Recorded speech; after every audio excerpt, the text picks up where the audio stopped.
Good morning, students. Good morning, ma'am. Good morning. Okay. So I hope everyone has completed the task. सबने वो सारे sum solve कर लिए calculations के?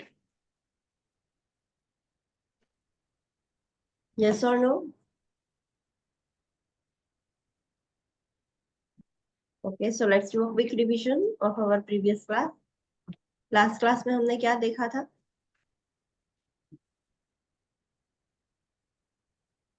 What we have completed in our last class Saturday? Yes, percentage and ratio solution. Then IV flow rates. Formulas, yes. So what do you mean by percentage solution? कोई ऐसे जो medicines और solutions होते हैं जो percentage में noted होता है, so उसका मतलब क्या? Percentage 100 ml per hour. Okay. So if the medication is XYZ medication 2%, so what does that mean? 100 ml 2%. 2 grams. 2 grams. Okay. So 2 gram medicine is present in 100 ml of solution. Okay. What do you mean by ratio solution? Ratio means? 1000 ml. No, it is not limited to 1000 ml. Denominator में it is not fix कि 1000 ही होगा.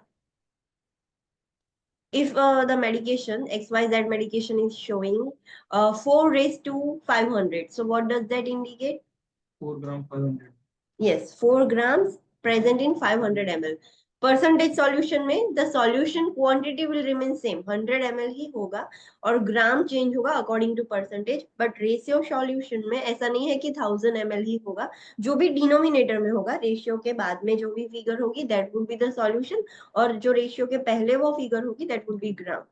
Okay. फिर हमने ivy flow rates देखे थे, different formulas देखे थे हमने. तो उसमें आईवी फ्लो रेट जब भी हम डॉक्टर बोलते हैं कि you should complete this much amount of solution in this much of time, doctor ने बोला है कि 1000 ml NS 6 आवर्स में आपको कंप्लीट करना है. सो यू विल डिसाइड कि मैं कितना फ्लो रेट रखूंगी सो 6 आवर्स में 1000 ml कंप्लीट हो जाए. सो that is about flow rates. जब भी फ्लो रेट स्केड्यूल से पीछे चल रहा हो, so can you increase the flow rate? Without pH में Yes, we cannot increase the flow rate without information और एडवाइस ऑफ द पीएचसीपी. अगर पीएचसीपी आपको बोले उनके साथ आपको कोलैबोरेट करना है, अगर वो बोले तभी आप इंक्रीज कर सकते हो. और स्पेसिफिकली कुछ ऐसे पेशेंट्स है जिसमें फ्लो रेट की स्पीड बहुत ही इंपॉर्टेंट है, उनको हम हाई स्पीड पर आईवी फ्लूइड्स नहीं दे सकते. कौन से वो पेशेंट्स थे? वो टॉलरेट नहीं कर सकते. Cardiac patient, yes, renal patient, pulmonary patient, neurological conditions है. लीवर वाले पेशेंट को आप फास्ट दे सकते हो? यस और नो? जिसका लीवर इम्पेयर्ड है आप उसको फास्ट आईवी फ्लूइड्स दे सकते हो रेट इंक्रीज करके? No. Why? Why no? Fluid accumulation થશે. If the liver disease has advance, वो अपने एडवांस स्टेज में है, सीरोस बहुत ज्यादा हो गया है, तो उस पेशेंट को फ्लूइड बिल्डअप होगा, असाइड्स बहुत ज्यादा रहेगा. तब उस पेशेंट को हम ज्यादा fluid IV fluid flow rates increase रखेंगे तो उसमें एडिमा देखने को मिलेगा.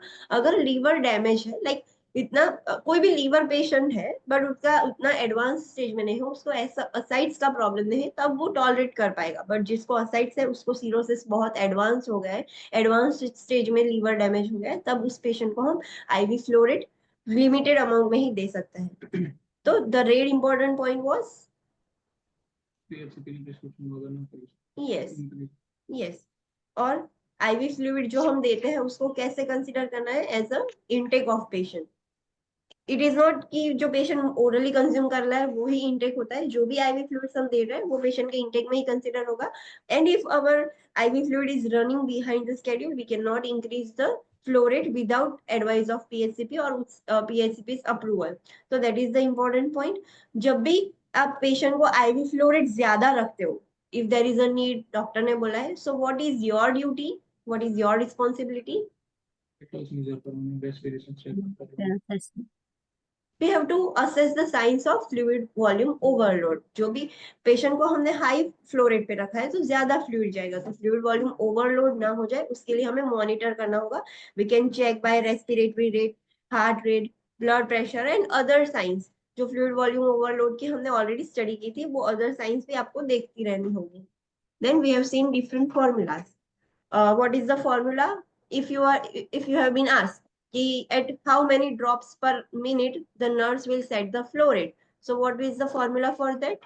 volume by 4 into profit. Yes, total volume जो भी दिया है multiply by drop factor. Drop factor will be GTT. वो ऑलरेडी क्वेश्चन में दिया गया ही होगा GTT factor. Take that chair.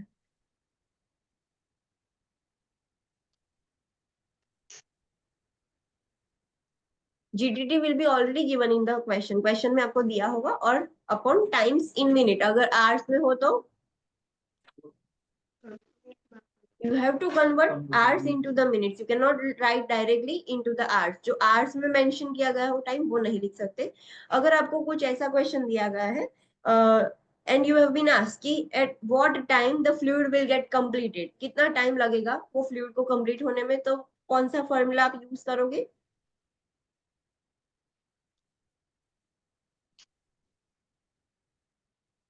Which formula you will use? आपको पूछा गया है कि कितना टाइम लगेगा the particular fluid NSRL जो भी आपको डॉक्टर ने प्रिस्क्राइब किया है कि you have to give this fluid to the patient. Flow rate भी आपको बताया कि इतने फ्लो रेट पे रखना है, बट कितना टाइम लगेगा उस फ्लूइड को कंप्लीट होने में, सो आप next second drug one schedule कर सको. इन्फ्यूजन टाइम वाला.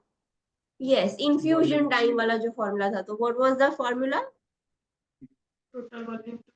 Total volume to infuse. Doctor ने जो बोला है, फॉर एग्जांपल 100 ml NS बोला है, 1000 ml NS बोला है, तो वो divide by millilitre per hour yes, जो डॉक्टर ने फ्लो रेट बोला था कि 100 ml NS आप 80 ml पर आवर पर सेट करके स्टार्ट कर दो और वो जब खत्म हो तब दूसरी मेडिसिन स्टार्ट करना. So you have to calculate the time कि कितने बजे खत्म होगा. आपको डॉक्टर ने इतना अमाउंट बोला है, ये फ्लो रेट बोला है, सो आप कैलकुलेट करके वो आइडेंटिफाई कर दोगे कि इतने घंटे में खत्म हो जाएगा, तो इतने बजे मैं नेक्स्ट मेडिसिन पेशेंट को दे सकती हूँ. नेक्स्ट, जब आपको डॉक्टर ने मेडिसिन प्रिस्क्राइब करने के लिए बोली हो, फॉर एग्जाम्पल 100,000 ml NS इतने घंटे में खत्म करना है, तो एट दैट टाइम आपको डिसाइड करना होगा कि मैं कितने फ्लो रेट पर रखूंगी सो इतने घंटे में खत्म हो जाए. सो कौन सा फॉर्मूला आप यूज करोगे? Number of millilitre per hour. Yes, number of millilitre per hour, कि इतना मैं फ्लो रेट रखूंगी तो इतने टाइम में खत्म हो जाएगा. डॉक्टर ने अभी टाइम बोला है आपको, टोटल फ्लूइड और टाइम बता दिया है कि इतने टाइम में आपको खत्म करना है any how. So you will decide कि फ्लो रेट कितना रखोगे. सो what is the formula for that? Total volume in millilitre. Total volume in millilitre. अगर लीटर में हो तो कन्वर्ट करें. you have to convert that fluid into the milliliter and then divided by number of hours. जो first formula था उसमें divide by time in minutes था, और जो लास्ट फॉर्मूला है उसमें divide by time in hours है. सो डोंट गेट कंफ्यूज, एक में मिनट्स है और एक में आवर्स है. अगर आवर्स में दिया गया तो इट्स फाइन, अगर मिनट्स में है तो you have to convert that into the hours. So this are the formula. अगर कोई ऐसा क्वेश्चन है कि how many ml the nurse will give to the patient, how much tablets, how many tablets, how many capsules, तो कौन सा formula आप use करोगे? T by H into V. D divided by H multiply by V. Yes, D by H into V. अगर आपको question solve करते हो और उसका दूसरा फॉर्मूला है D by A into Q, so both are the same, उसके सिर्फ अल्फाबेट्स ही डिफरेंट किए गए, उसका मीनिंग सेम है. So you can remember any of the formula. Then जो GTT होता है, आईवी फ्लो रेट्स हम सेट करते हैं, तो there are two types of IV tubings. What are they? दो टाइप्स की आईवी ट्यूबिंग्स आती है, micro drip. Micro drip and macro drip. Macro drip किसमें फ्लूइड ज्यादा जाएगा, माइक्रो ड्रिप में या मैक्रो ड्रिप में? Micro drip. मैक्रो ड्रिप में, बिकॉज उसका GTT कम है. 10 से 20 ड्रॉप्स के अंदर 1 ml फ्लूइड हो जाता है, उतने बड़े बड़े ड्रॉप्स होते हैं. सो 10 से 20 ml के बीच में 10 से 20 ड्रॉप्स के अगर ड्रॉप्स गिरेंगे वो चेम्बर में तो 1 ml हो जाता है. So the GTT for macro drip is between 10 to 20. वो उसके पैकेट के पीछे लिखा होता है कि इसके कितना जीटीटी है, ड्रॉप फैक्टर क्या है. और माइक्रो ड्रिप का ड्रॉप फैक्टर क्या होता है approximately? Yes, 60 around 60 GTT. So उसमें 60 ड्रॉप्स गिरेंगे तब जाके 1 ml होगा, और मैक्रो ड्रिप में 10 to 20 ड्रॉप्स में ही 1 ml हो जाता है. सो वो ड्रॉप्स भी बहुत छोटे छोटे होते हैं, और it take time to complete that IV fluid. So जो हमें बहुत स्लोली देने होते हैं लाइक एल्ब्यूमिन और वैसे सब होते हैं, सो हम माइक्रो ड्रिप सेट यूज करते हैं. We can not use macro drip set. और ये इन्फॉर्मेशन जो भी आईवी ट्यूबिंग के पैकेट्स होते हैं उसके पीछे लिखी हुई होती है. देन हमने लास्ट फॉर्मूला देखा था कि जब भी आपको ऐसा क्वेश्चन पूछा जाए, you have given some medications like penicillin होगी, इंसुलिन होगी, हिपेरिन होगी, जो यूनिट्स में मेजर होती है वो ही मेडिसिन ऐसे 2 स्टेप क्वेश्चंस में पूछी जाती है. तो हमने फॉर्मूला देखा था जो 2 स्टेप्स में करना था. तो जब भी आपको ऐसा क्वेश्चन दिया गया हो कि यूनिट्स में दिया गया है, एंड आपको क्वेश्चन है कि टोटल अमाउंट ऑफ वॉल्यूम में इतने यूनिट्स है, तो आप कितने ml पर आर सेट करोगे. तो डायरेक्टली आप ml पर आर वाला फॉर्मूला यूज नहीं कर सकते, because you have been provided in the units. So first step would be, क्या होगा हमारा फर्स्ट स्टेप? 1 ml में how much unit in 1 ml? In 1 ml आपको टोटल फ्लूइड में इतने यूनिट्स प्रेजेंट है वैसा बोला है. So you have to find out कि 1 ml में कितना यूनिट्स मेडिकेशन है. So first the step would be, you can simply do the analysis वाला जो फॉर्मूला था कि इतने ml में इतना है तो इतने ml में कितना होगा, वो भी कर सकते हो. And there is a formula. What is the formula for that? Step 1 का फॉर्मूला क्या है? Number of total medication. Yes, total medication जो यूनिट्स में है वो डिवाइड बाय टोटल वॉल्यूम. जो भी डाइल्यूएंट है जिसमें मेडिसिन डाइल्यूट करके फार्मासिस्ट ने आपको भेजी है, वो टोटल वॉल्यूम लिखना है. Then you will get the answer कि this much amount of medicine is present in 1 ml. Then what is the second step? Now you have to calculate ml per hour. जो आपको question बोला है कि कितने ml per hour आप infusion pump का flow rate set करोगे. So what is the formula for that?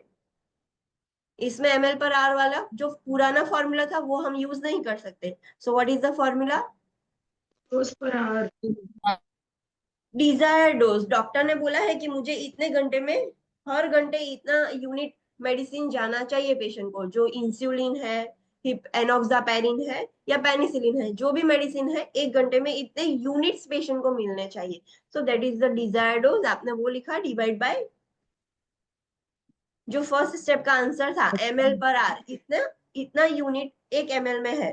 तो वो फर्स्ट स्टेप का जो आंसर आया था कि 1 ml में इतने यूनिट्स प्रेजेंट है, वो लिखोगे.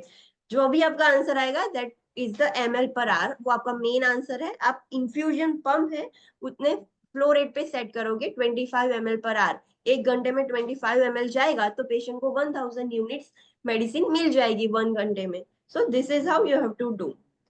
Now any doubt in this? ये चैप्टर में किसी को कोई डाउट है? No. ओके. सो आप सबने वो कैलकुलेशंस कर लिए? कितने, 14 थे ना, 14 या 15? ओके, सो कैलकुलेट कर लिए सम्स? यस और नो?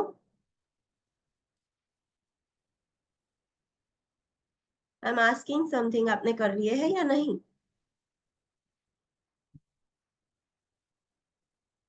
आपने किए? नहीं, you are not present. Okay, કરી લીધા? કોઈ ડાઉટ? બધા કરેક્ટ હતા? આઈડેન્ટિફાઈ થઈ ગયું કેવી રીતે કરવાનું છે? નહીં પેલી રીતે ફોર્મ્યુલા તો મને યાદ જ નહીં. એટલે આ એક એટલા ફોર્મ્યુલા જોઈને કર્યા છે. ફોર્મ્યુલા વગર જ કરે. આપણે normal analysis, simple analysis. Okay. Online students, any doubt? आप सबने सॉल्व कर लिए? I think you have no doubt. Okay, so let's start new chapter. अगर किसी ने नहीं किया हो, बाकी है, so please complete it. Exam में नहीं आएगा, but when you are solving your आपको वो questions आएंगे.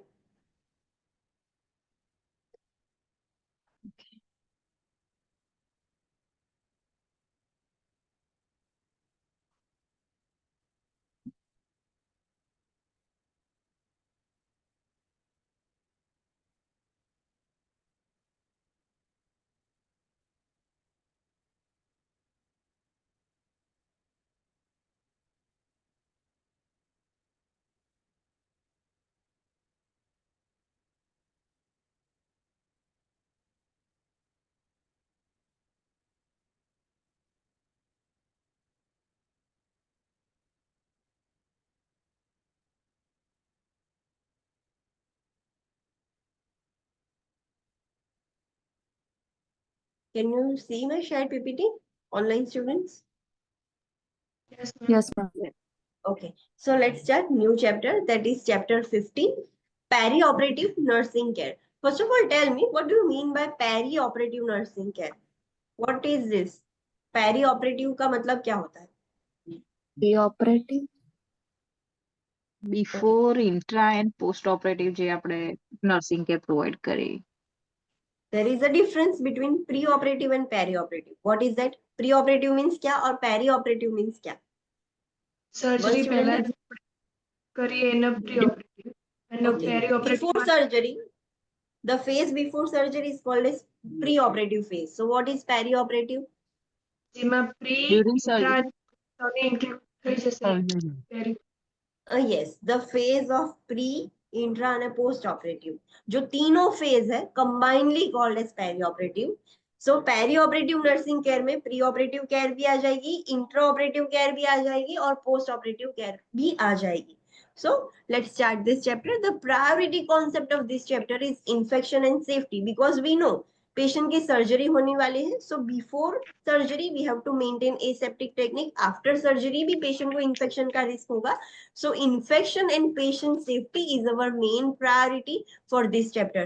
So जब भी आपको एंक्लिक्स में प्रायोरिटाइजेशन वाले क्वेश्चन ज्यादा आते हैं, सो वी नो कि हमें हमारे से पहले पेशेंट को रखना है, पेशेंट को इन्फेक्शन की सेफ्टी रखनी है, फॉल रिस्क की सारी सेफ्टी हमें लेनी है. सो ये सारे जो चैप्टर्स है जिसमें इन्फेक्शन सेफ्टी वाले जो प्रायोरिटी कॉन्सेप्ट्स है उसके क्वेश्चन ज्यादा आएंगे. So this chapter is again very important for you. So let's start.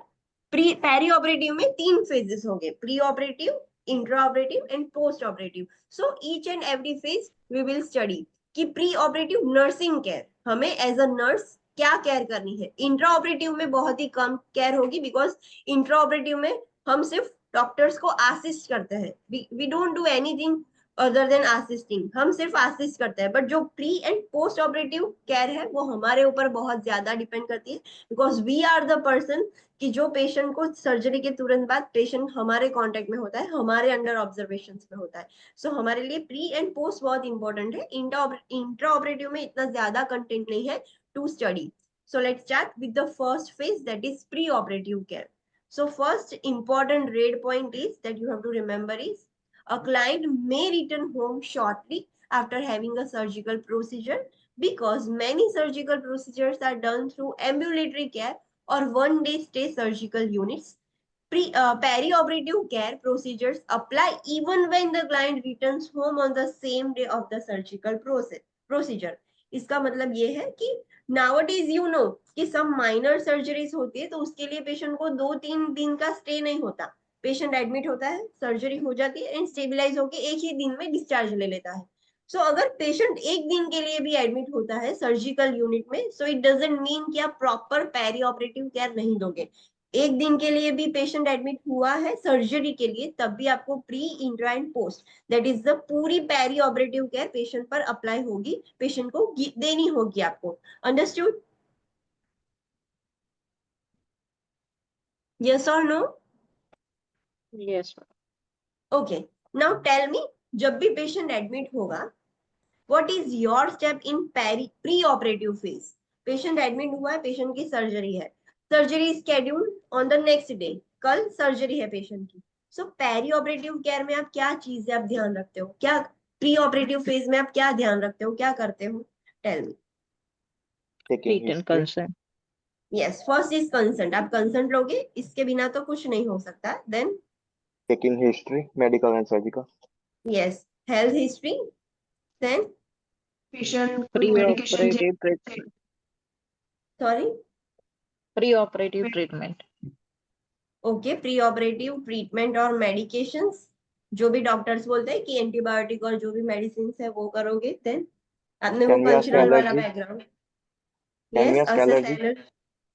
Allergy, allergy. No, yes, no, ask, assess. ask. Okay, ask about allergy.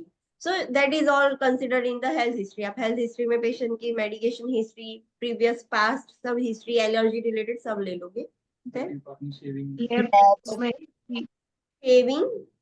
So prepare करोगे आप patient को. Pre operative में patient preparations होगी like shaving और जो भी है. Then labs कराने सॉरी, लैब वैल्यूज में HB, lab values will check and NBM, patient को जो एनबीएम रखना है वो भी हम प्री ऑपरेटिव फेज में ही करते हैं। लैब वैल्यूज ब्लड टेस्ट कर देंगे, देन ECG नहीं करो। Check denture. Check dentures, okay dentures सब चेक कर लेंगे, देन तो પછી પેસમેકર ને કોઈ બી આર્ટિફિશિયલ હશે એ બધું check sorry Anisha, dentures, pacemaker, yes any other artificial जो भी पेशेंट के अंदर इंसर्टेड है वो सब हम चेक करके रिमूव कर देंगे। Then we will check patient insurance कि पेशेंट के पास इंश्योरेंस है या नहीं। देन ब्लड प्रोडक्ट रिजर्व करावी समटाइम्स। यस, अगर मेजर सर्जरी होगी so we have to reserve the blood products also. So अब जो लैब वैल्यूज चेक करते हो तभी आप ब्लड ग्रुप भी चेक करवा लोगे पेशेंट का एंड ब्लड में इन्फॉर्म भी कर दोगे। So blood reservation will be done pre operatively, वो रिजर्व कर देंगे जब भी जरूरत हो तो रिजर्वेशन ना करना पड़े। सो that is done in pre operative phase. Other things, एक चीज साइकोलॉजिकल सर्जरी सपोर्ट। से एक्सप्लेन करेलू। Psychological support, explain the surgical procedure so it ensure is કરવાનું કે ડોક્ટરે જે એક્સપ્લેન કર્યું છે yes, it is આપણે not sure our duty to explain the patient. We have to simply ensure कि patient has understood the procedure. अगर patient आपको वो बोले कि मुझे ये पॉइंट पता नहीं चला, प्लीज एक्सप्लेन मी, सो आप क्या करोगे? Contact reinforce Yes, no, we cannot reinforce that teaching. We will call the PSCP and ask them to teach the client again. It is not our duty to explain the surgical procedure. Patient को कोई भी doubt है surgery related, concern देने के बाद भी patient ये बोले कि what will happen to this और वो, तो वो आपका काम नहीं है। You can not teach them. आपका काम क्या है कि आप सर्जरी के बाद आओगे तो ये होगा वो होगा। So simply you can give that much of teaching, but जो प्रोसीजर रिलेटेड टीचिंग है, जो भी साइड इफेक्ट्स और कॉम्प्लिकेशंस की जो भी होगा, सो वो डॉक्टर का काम है। पेशेंट अगर बोलता है कि मुझे ये नहीं पता चला, दो you know you can not teach the patient, आपको पीएचसीपी को इन्फॉर्म करना होगा, वो ही फिर से समझाएगा क्लाइंट को। So it is not our duty to take the consent, you have to witness the consent. Consent ली गई है वो आपको इंश्योर करना है। So you will provide psychological support. आप पेशेंट टीचिंग दोगे, क्लाइंट टीचिंग पर क्या दोगे? क्लाइंट टीचिंग में related to yes post operative phase. For example आप पेशेंट की सर्जरी करके पेशेंट जब भी आएगा तो अलग अलग ट्यूबिंग्स होगी, लाइक एनजी ट्यूब होगी, आईवी ट्यूबिंग्स होगी, पेशेंट डर जाएगा, यूरिनरी कैथेटर इंसर्ट करा गया होगा। So you have to tell the patient in advance कि आप सर्जरी के बाद जब भी आओगे तो there will be different types of tubing, आपके नोज में ट्यूबिंग होगी, आपके यूरिनरी कैथेटर डाला गया होगा, आईवी फ्लूइड्स जा रहे होंगे। So don't get panic, you will experience or you will see this after surgery. So ऐसे जो client teaching है वो आप दे सकते हो, not related to the procedure. Understood? Yes ma'am. Okay, then last thing, क्या दोगे, क्या करोगे?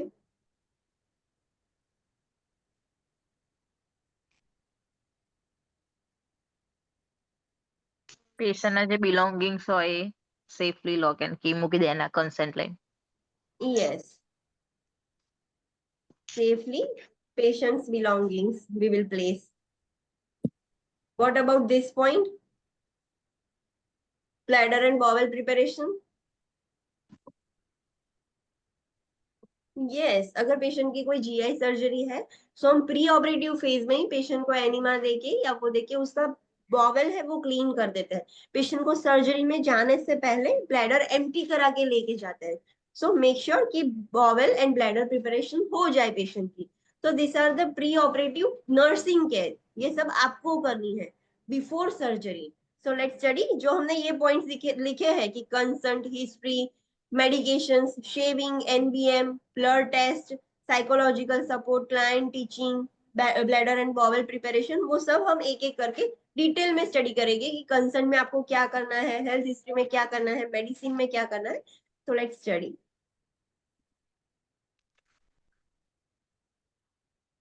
सो first is obtaining inform consent. Inform consent के लिए हम स्टडी करते हैं. So let's see a clinical judgment. Take action box.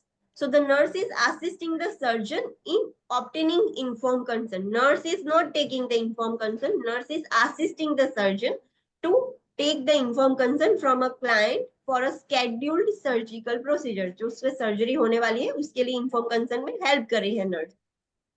The client signs the consent, but after the surgeon leaves the nursing unit, the client informs the nurse about being unclear about certain aspects of the surgical procedure. As it is a responsibility of a nurse to ensure that the client has understood the surgeon's explanation of the procedure, the nurse takes the action and notifies the surgeon about the need for clarification before moving forward with surgical preparation. जो हमने already discuss किया वो ही है. Nurse surgeon को help कर रही है in taking the inform consent. Patient ने कंसेंट साइन भी कर दी है और जैसे ही सर्जन रूम के बाहर निकलता है पेशेंट नर्स को बोलता है कि मुझे थोड़ा डाउट है, I am not completely clear about the surgical procedure and patient wants further explanation. उसको और एक्सप्लेनेशन चाहिए. So it is our responsibility कि पेशेंट को पूरा एक्सप्लेनेशन पता हो, समझ में आ गया उसे. पेशेंट को डाउट है तो you are not going to explain the patient. आप क्या करोगे? You will call the surgeon, you will notify the surgeon कि सर पेशेंट को अभी भी डाउट है, प्लीज पेशेंट को फिर से एक्सप्लेन करो. बिकॉज पेशेंट को एक्सप्लेन हो जाए दैट वो इंश्योर करना हमारी रिस्पॉन्सिबिलिटी है. सो नर्स क्या एक्शन लेगी? The nurse will notify the surgeon और पीएचसीपी एंड वो आके फिर से पेशेंट को क्लैरिफाई करेंगे और समझाएंगे. अंडरस्टूड? Don't get confuse. आपको एग्जाम में ऐसे क्वेश्चंस पूछे जाएंगे कि पेशेंट, ये सिचुएशन दी गई होगी, ये सिनारियो दिया गया होगा कि at that time what you will do. So you should be clear कि आपका काम नहीं है एक्सप्लेन करना. भले कितना भी इजी हो, बहुत ही सिंपल हो, आपको आता हो, फिर भी आप नहीं कर सकते. It is not our duty. आपको पीएचसीपी और सर्जन को ही बुलाना होगा. ऑप्शन में जो भी दिया गया है, सर्जन दिया गया हो तो वो, पीएचसीपी दिया गया हो तो वो, उनको ही बुलाना है, वो ही एक्सप्लेन करेंगे. Understood? Yes. Okay. So the surgeon who will be performing, let's study about obtaining informed consent. उसमें है the surgeon who will be performing the surgery is responsible for explaining the surgical procedure to the client and answering the client's question. Often the nurse is responsible for obtaining the client's signature on the consent form for the surgery, which indicates that the client's agreement to the procedure based on the surgeon's explanation. Surgery के लिए जो भी surgeon जो surgery perform करने वाले हैं उनकी duty है, उनकी रिस्पॉन्सिबिलिटी है कि वो सर्जरी रिलेटेड जो भी इंफॉर्मेशन है, उसके कॉम्प्लिकेशन, साइड इफेक्ट्स, कराओगे तो बेनिफिट क्या होगा, जो भी सर्जिकल प्रोसीजर रिलेटेड जो भी इंफॉर्मेशन है एक्सप्लेन करने की रिस्पॉन्सिबिलिटी सर्जन की है जो सर्जरी परफॉर्म करने वाला है. But it is our responsibility कि पेशेंट को सब कुछ समझ आ गया हो और पेशेंट इन्फॉर्म कंसेंट साइन कर दे. We have to witness. अगर पेशेंट एक्सप्लेनेशन के बाद भी साइन नहीं करता तो we have to tell the patient कि प्लीज साइन इट. अभी तक क्यों साइन नहीं किया? तो पेशेंट बोले कि मुझे ये डाउट नहीं है, ये डाउट है इसलिए मैंने साइन नहीं कर रहा, तो आपको पीएचसीपी को बुलाना होगा. सो इट इज अवर ड्यूटी कि पेशेंट सिग्नेचर कर दे. वी हैव टू विटनेस कि पेशेंट की इन्फॉर्म कंसेंट हो जाए, आफ्टर एक्सप्लेनेशन पेशेंट साइन कर दे और पेशेंट को प्रॉपर knowledge मिल जाए about the surgery. The nurse may witness the client signing of the consent form, but the nurse must be sure that the client has understood the surgeon's explanation of surgery. हम witness कर सकते हैं कि patient ने sign कर दी, but it is our responsibility. It must be, we must ensure कि patient को सब understood हो गया हो, related to surgery explanation सब उसको समझ में आ गया. The nurse needs to document the witnessing of a signing of a consent form after the client acknowledges understanding the procedure. Yes, patient ने consent sign कर दी है, सब खत्म हो गया. So it is our responsibility कि आप nurses note में document कर दो कि surgeon ने सब explain कर दिया, patient ने सब समझ लिया, patient has understood everything clearly, and then patient has signed the consent form. So ये सब आपको document करना होगा जो आपने witness किया है और patient ने अंदर लिखा है वो. Minors means the clients younger than 18 years may need a parent or legal guardian to sign the consent form. Yes, we know कि minors consent नहीं दे सकते. कौन से minors consent दे सकते हैं? So what is the terminology for that type of minors? It starts with Juvenile, E. juvenile, Emancipated. Yes, emancipated minors. So वो minors कैसे होते हैं कि जो by law उनको कोर्ट ने ऑर्डर दे दिया है कि now they are not minors, though they are under 18, but वो पेरेंट्स से सेपरेट हो गए हैं. Now they can take the decision by their own. So जो इमेंसिपेटेड माइनर्स होते हैं वो कंसेंट खुद दे सकते हैं. बाकी माइनर्स के लिए पेरेंट्स और जो भी उनके लीगल गार्डियंस है जो जिनके साथ वो रहते हैं वो कंसेंट फॉर्म साइन करेंगे. Clients who are not alert or oriented may need the power of attorney for healthcare or legal guardians to sign the consent form. कोई पेशेंट ऐसा है कि जो अलर्ट नहीं है, सेमी कॉन्शियस है और ओरिएंटेड नहीं है, सो ऐसे पेशेंट की भी आप कंसेंट नहीं ले सकते. उसके लिए भी जो पेशेंट ने एडवांस डायरेक्टिव्स में पावर ऑफ अटर्नी और दूसरा क्या था, दो टाइप के थे. लिविंग विल लिविंग विल ના પેલું પ્રોક્સી વાળું હતું. एक पावर ऑफ अटर्नी था और एक व्हील था. व्हील में पेशेंट ऑलरेडी मेंशन करेगा कि वो which procedures I don't want to undergo, और पावर ऑफ अटर्नी में पेशेंट हैज मेंशन कि when I am not capable of taking the decision, he और शी, जो भी पर्सन उसने पावर ऑफ अटर्नी में लिखा है वो पर्सन डिसीजन लेगा. सो जब पेशेंट अलर्ट और ओरिएंटेड ना हो तब हमें पेशेंट की पावर ऑफ अटर्नी चेक करनी है. Each and every patient has advance directive, her patient की एडवांस डायरेक्टिव होती है. सो उसमें हमें चेक करना होगा कि किसको पावर ऑफ अटर्नी मिली है कि जो उसका लीगल गार्डियन बन के कंसेंट साइन कर सके.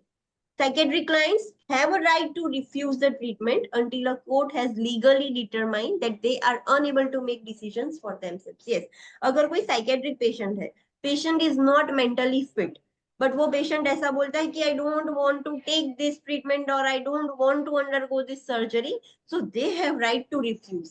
इट इज नॉट लाइक कि वो मेंटली स्टेबल नहीं है सो वो जो भी बोलेगा we will not consider that. They have right to refuse the treatment. वो ट्रीटमेंट रिफ्यूज कर सकते हैं अंटिल, जब तक अगर कोर्ट में से ही ऐसा बोला गया हो कि लीगली बता गया हो कि ये पेशेंट का डिसीजन हमें कंसिडर नहीं करना, तभी हम कंसिडर नहीं करेंगे. बाकी भले वो साइकेट्रिक क्लाइंट हो, they have right to refuse and we cannot give the treatment on their refuse. अगर वो रिफ्यूज करे तो हम नहीं दे सकते वो treatment. No sedation would be administered to the client before the client signs the consent form. Yes, जब भी client consent form sign करने वाला हो उसके पहले हम कोई भी sedative agents नहीं दे सकते, और else client already sedated हो और सेमी कॉन्शियस हो तब भी हम क्लाइंट की कंसेंट नहीं ले सकते. कंसेंट लेने के लिए क्लाइंट कंप्लीटली अलर्ट और ओरिएंटेड होना चाहिए. Obtaining telephone consent from a legal guardian or power of attorney for healthcare is an acceptable practice if the clients are unable to give the consent themselves. The nurse must engage another nurse as a witness to the consent given over the telephone if the client is unable to consent for self. The surgeon still needs to educate the client to the greatest extent possible. Yes, अगर कोई patient आपके पास hospital में आया है, उसके पास कोई parents, कोई legal guardian कोई भी अवेलेबल नहीं है, पेशेंट वो लाइक कंसर्न सॉल्व करने के कंसर्न देने के कैपेसिटी में नहीं है, पेशेंट अनकॉन्शियस सेमी कॉन्शियस वैसा कुछ है, सो हम टेलीफोनिक कंसर्न भी ले सकते हैं. Nurse will call the legal parents और गार्डियंस और उनसे बात करके कंसर्न लेगी, पर एक्सप्लेनेशन का काम किसका है, सर्जन का. Surgeon will explain the procedure to the client and to the relatives. जो भी कंसर्न देने वाले हैं उनको भी एक्सप्लेन कर देंगे surgeon. Now nurse has to confirm कि वो टेलीफोनिक वर्बल कंसर्न दे दे, और उसके लिए विटनेस में एक दूसरी रजिस्टर्ड नर्स भी होनी चाहिए. दो नर्स प्रेजेंट होगी और एक नर्स फोन पर बात करेगी और दूसरी नर्स उसे विटनेस करेगी कि यस उन्होंने कंसर्न दी थी. बिकॉज क्या होगा आफ्टर सर्जरी अगर कुछ कॉम्प्लिकेशंस हो जाएगी तो वो लोग ऐसा बोलेंगे कि हमने तो कंसर्न दी ही नहीं है, without our concern you have done the surgery. So who will be held responsible, nurse will be held responsible. So इसके लिए दो विटनेस की जरूरत पड़ेगी, एक तो नर्स खुद और उसके साथ दूसरी एक आरएन होगी जो विटनेस करेगी कि हाँ रिलेटिव्स ने कंसर्न दी थी. Then second is nutrition. पहला हमने कंसर्न दे दिया तो कंसर्न के रिलेटेड हमने सारा डिटेल में स्टडी कर दिया कि कंसर्न का काम एक्सप्लेनेशन का काम क्या है, विटनेसेस का काम किसका है, कैसे किस पेशेंट की आपको कंसर्न लेनी चाहिए, कौन से पेशेंट की आप नहीं ले सकते, कैसे ले सकते हो, वो हमने स्टडी कर दिया। Second is nutrition. Nutrition means surgery से पहले हम न्यूट्रिशन रिलेटेड क्या ध्यान रखते हैं और क्या करते हैं, let's study that. So review the surgeon's prescription regarding NPO status, that is nothing per oral, or NBM, that is nothing by mouth status before the surgery. Yes, जब भी कोई सर्जरी हो तो doctor according to the type of anaesthesia, general anaesthesia है कि spinal anaesthesia, according to that type of anaesthesia the surgeon will prescribe the NPO status, कि कितने घंटे पहले पेशेंट को एनबीएम करना है या एनपीओ करना है। वी नो, हमने स्टडी किया है, हमें पता है, but still we will follow the surgeons prescription. हम हमारे खुद के ओपिनियन से पेशेंट को एनबीएम नहीं कर सकते। So review the surgeons prescription, doctor ने कितने बजे से पेशेंट को एनपीओ करना बोला है वो हमें ध्यान रखना है। Withhold solid foods and liquids as prescribed to avoid the aspiration. Usually we know like this. Okay.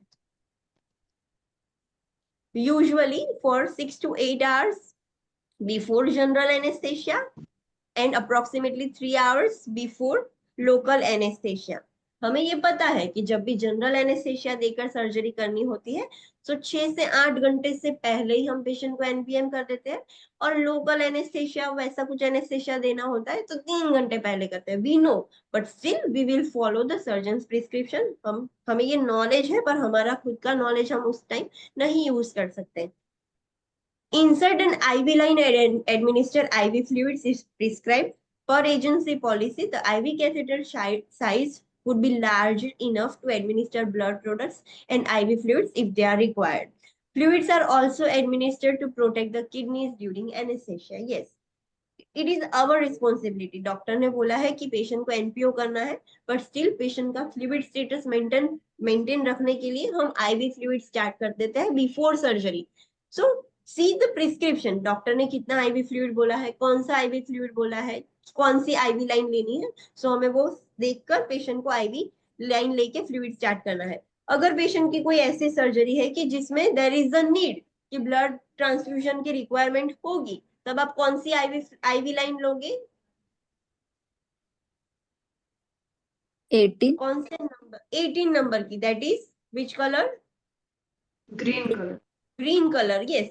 Because जो ब्लड प्रोडक्ट्स है उसके लिए हमें छोटे गेज की और लार्ज डायमीटर की आईवी लाइन लगेगी, बिकॉज वी नो कि उसको ब्लड ट्रांसफ्यूजन करना ही है। So you can not take 22 और 24, वैसी नहीं ले सकते आप। यू हैव टू टेक 18, आपको 18 की ही लेनी होगी। अगर देर इज नो रिक्वायरमेंट, अगर डॉक्टर ने पहले से ही नहीं बोला है कि there is not any requirement, तब आप कौन से गेज की लोगे? 22 22?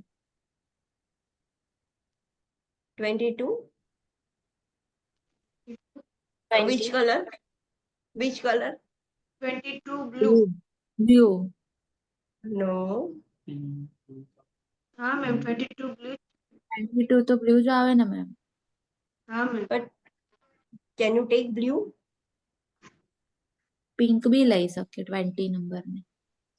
20 ही लेनी चाहिए पिंक। ब्लू हम अगर पेशेंट की आईवी नहीं आ रही है तभी ब्लू लेते हैं। Ideally we should take the pink, that is the 20 gauge IV line. पर अगर ब्लड प्रोडक्ट देना है तो compulsorily you have to take 18, that is green. Blood products नहीं देने हैं सो यू कैन टेक 20। अगर पेशेंट को हमने 20 ली है, because earlier it was not decided कि ब्लड देना है, 20 की ले ली है and now there is a requirement to give the blood transfusion, तब आप क्या करोगे? પેટન્ટ હોય 20 ની તો પછી એમાંથી પ્રોવાઈડ કરી શકીએ। Yes, 20 ही है तो why should we have to do another puncture? आप 20 में से दे सकते हो। It is not that mention कि आप 20 में से ब्लड प्रोडक्ट्स दे ही नहीं सकते। It is not like that। 20 में से भी ब्लड ट्रांसफ्यूजन किया जा सकता है, बट जब आपको ऑलरेडी पता हो तब आप स्मॉल गेज का क्यों यूज कर रहे हो? पहले से पता हो तो 18 ही लो, बट अगर इमरजेंसी में देने की जरूरत हो गई है तो you can still give from the 20 gauge IV line. Understood? So ये सब आपको पहले से पता होना चाहिए कि पेशेंट को कितने बजे से एनपीएम करना है, एनपीएम करने के बाद आईवी फ्लूइड्स कौन सा रखना है, कौन सी आईवी लाइन लेनी है, कि बाद में हमें पता चले कि ब्लड प्रोडक्ट्स है तो 18 पहले लेनी है और नहीं है तो 20 लेनी है। Understood about nutrition? Yes, ma'am. Next is elimination. Elimination का भी हम खास ध्यान रखते हैं before surgery. So what you consider in elimination?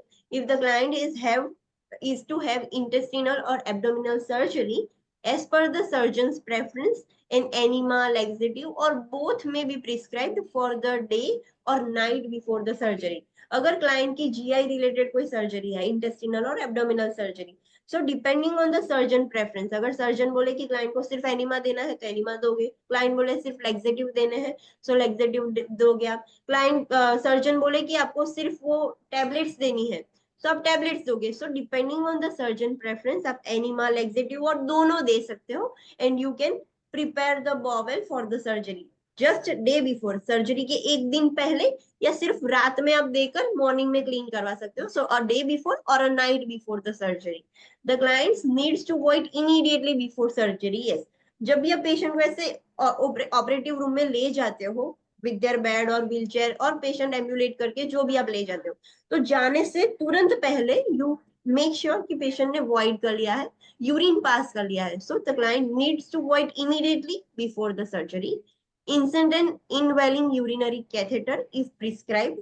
Urinary catheter collection bags need to be emptied before the immediately before surgery, and the nurse would document the amount and characteristics of the urine. Yes, sometimes ऐसा होता है कि patient को doctor पहले से ही advice करते हैं कि प्री ऑपरेटिव फेज में ही कैथेटर इंसर्ट करना होता है, आपने देखा होगा। सो जब ऑलरेडी आप प्री ऑपरेटिव फेज में ही कैथेटर इंसर्ट करते हो तो वो आपको कर लेना है पहले ही। और पेशेंट को जब शिफ्ट कर रहे हो, फॉर एग्जांपल 12 बजे उसको ओटी में शिफ्ट करना है, तो जब भी आप शिफ्ट करो तुरंत उस वक्त आपको यूरिन बैग जो है, यूरिन कैथेटर की बैग वो एम्प्टी करनी है और अमाउंट उसको लिखना है कि इतना अमाउंट यूरिन था, उसके कलर और कैरेक्टरिस्टिक्स लिखना है। जब आप पेशेंट को शिफ्ट करोगे ओटी रूम में तब आप उसको बोलोगे कि हाँ मैंने इतना यूरिन डिस्कार्ड किया है, इतना अमाउंट था, तो उन्हें पता चलेगा कि after surgery post operative phase में there is any urinary retention और नॉट, वो पता चलेगा। अगर यूरिन नहीं था तो उनको पहले से ही पता चलेगा कि पेशेंट को प्री ऑपरेटिव फेज में यूरिन नहीं था। सो it is our duty. Sometimes हम नहीं लेते डायरेक्टली, वो सर्जरी के बाद ही लेते हैं, but sometimes the doctor will tell you or prescribe you to take the insert the catheter in the pre operative phase. Understood? Yes, ma'am. Yes or no? Okay. Next is surgical site preparation. Surgical site preparation means shaving जो हम करते हैं वो। So clean the surgical site with a mild antiseptic or antibacterial soap on the night before the surgery as prescribed. जहां पर भी surgery करनी है, so दिन में सर्जरी हो तो रात में ही हमें जो पोर्शन है वो एंटीसेप्टिक सॉल्यूशन से या एंटीबैक्टीरियल सोप से क्लीन करना है। We will advise the patient to take a bath with antibacterial soap. Shave the operative site as prescribed. Shaving may be done in the operative area also. Yes, doctors हमें बोल देते हैं कि इतना portion शेव करना है, जो भी प्रिस्क्राइब्ड पोर्शन होता है वो हमें शेव कर देना है। समटाइम्स ऐसे कोई पेशेंट होते हो कि जिनका बाकी रह गया हो कि वो हो, तो उनका ऑपरेटिव एरिया में भी शेविंग हो सकता है। इट इज नॉट लाइक कि ऑपरेटिव एरिया में shaving can not be done. Shaving can be done in operative area also. The red important point is very important for you. Hair on the head or face, including the eyebrows, would be shaved only if prescribed. Yes, अगर patient की surgery है, facial surgery, so you can not directly shave the hair of the patient. Directly patient के hair हम shave नहीं कर सकते। If it is prescribe कि हाँ you have to shave the hair of the patient, तभी आप पेशेंट के हेयर शेव कर सकते हो। समटाइम्स अगर पेशेंट की सर्वाइकल सर्जरी हो स्पाइन की, सो जो लोअर मार्जिन होती है हेड के पीछे के हेयर की वो ही शेव करते हैं, पूरा हेड शेव नहीं कर देते। So depending on the prescription तभी आप शेव करोगे। अननेसेसरीली पेशेंट का हेड और आईब्रोज हम शेव नहीं कर सकते। Understood? Yes, sir. Yes, Okay. ma'am.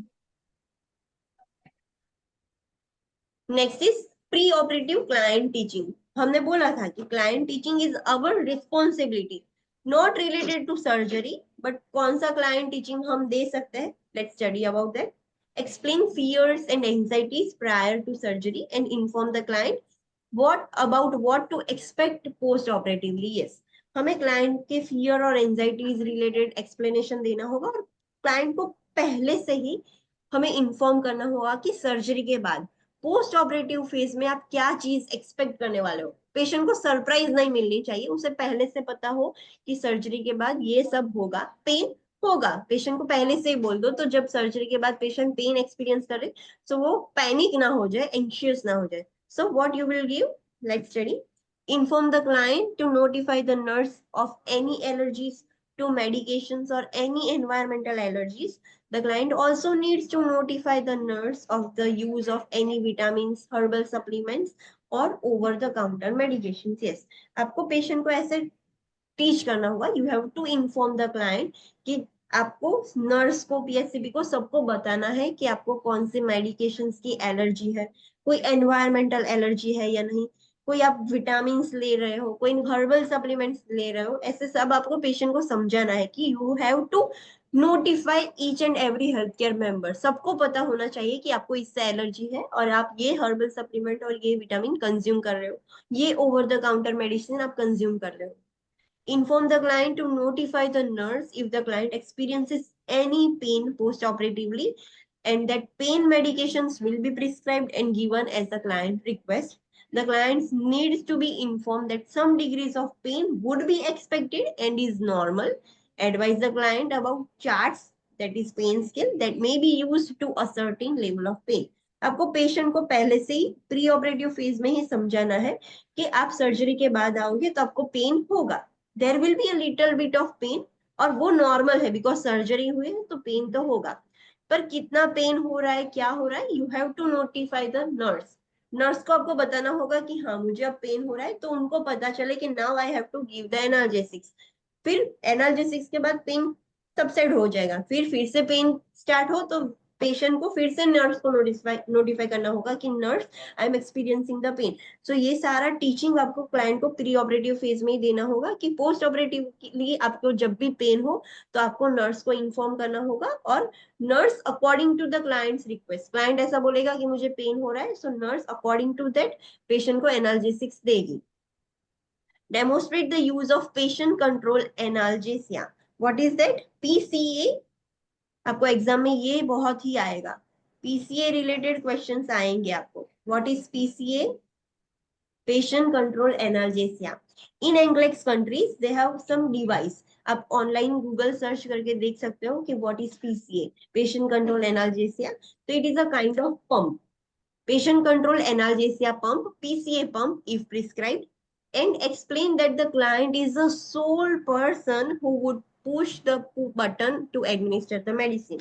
कैसा होता है? जो इन्फ्यूजन पंप होता है ना, वैसे एक डिवाइस होता है, उसमें एनाल्जेसिक्स भरे हुए होते हैं, मेडिसिन होती है, और उसका रिमोट कंट्रोल लाइक जो प्रेस करने वाला होता है ना, ऐसे बड़ा होता है और उसके ऊपर बटन होता है प्रेस करने वाला, जो पेशेंट अपने पास बेड पर लेके सो जाता है।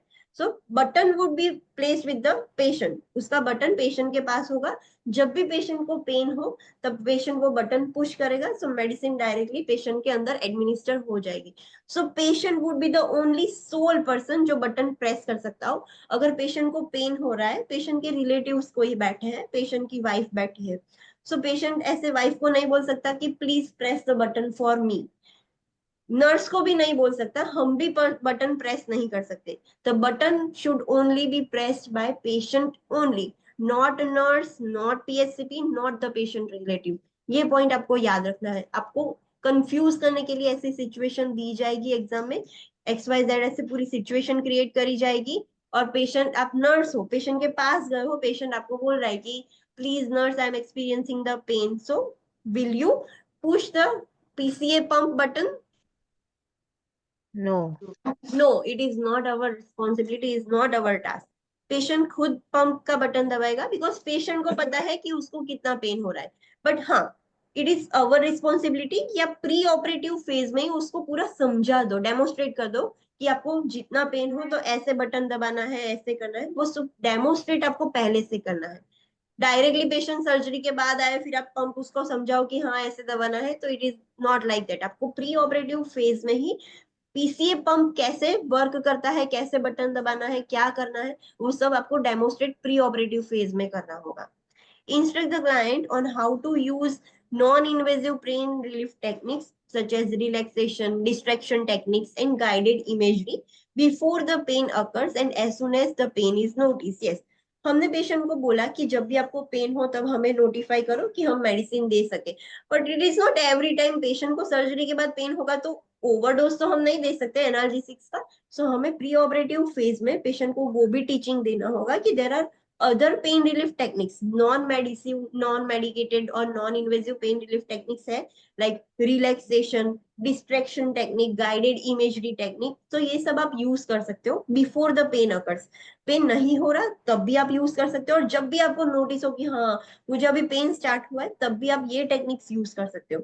ये टेक्निक्स यूज करने के बाद भी पेन नहीं रिलीव हो रहा, then you can press the PCA pump button or you can notify the nurse, but unnecessarily medicine nahi leni chahiye. So all this client teaching you will give in the pre-operative phase.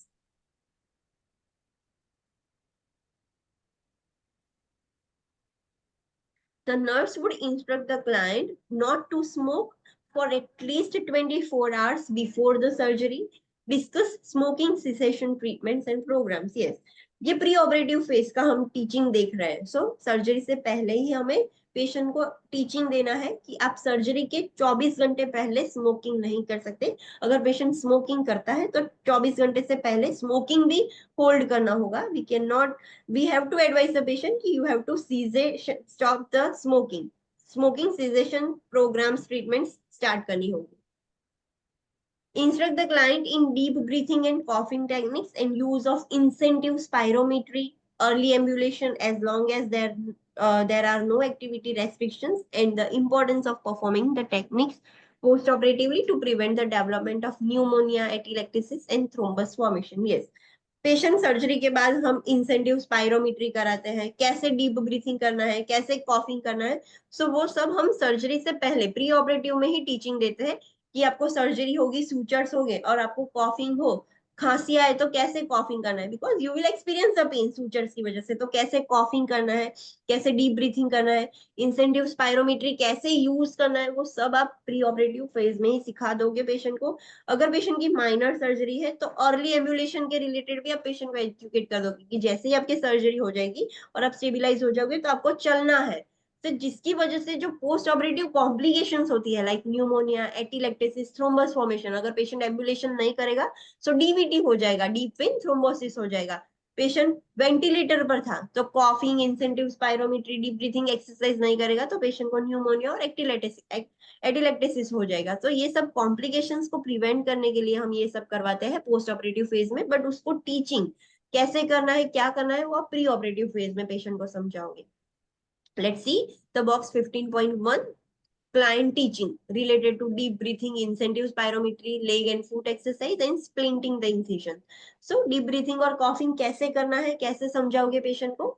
So instruct the client that in a sitting position give the best lung expansion for coughing and deep breathing exercise. Patient को आपको समझाना है कि आपको sitting position में deep breathing करना है और मैक्सिमम जितना लंग ज्यादा एक्सपांड हो सके उतने ऐसी पोजिशन में आपको पूरा डीपली इनहेल करना है और कॉफिंग एक्सरसाइज करनी है. Instruct the client to breathe deeply 3 times, inhaling through the nostrils and exhaling thoroughly through the purse lips. आपको पेशेंट को कैसे डीप ब्रीथिंग करना है वो भी सिखाना होगा. So you will tell the patient कि आपको 3 times inhale exhale, inhale exhale, inhale exhale, ऐसे 3 times आपको डीप ब्रीथिंग टेक्निक्स यूज करनी है. कैसे करना है, पूरा नोस्ट्रिल से पूरा डीप ब्रीथ लोगे, देन यूजिंग पर्स लिप्स. आप नोज से ही इनहेल करके नोज से ही एक्सहेल नहीं कर सकते, you have to exhale like this, purse lips करके ऐसे लिप्स थोड़े ओपन और थोड़े क्लोज ऐसे ओपन करके आपको एक्सहेल करना है और ऐसा 3 times करना है. So you have to teach all this to the patient. Instruct the client that the third breath would be held for 3 seconds, then the client would cough deeply 3 times. जब हमने बोला कि 3 times आपको inhalation exhalation करना है, so last जो third time inhalation आप करो, सो 3 seconds के लिए उसको होल्ड रखना है, then you have to exhale. और जब खत्म हो जाए तब उसके तुरंत बाद 3 times आपको डीप ब्रीथ करके कॉफिंग करना है, खांसी खानी है, जो सिक्रीशंस थे वो निकल जाए.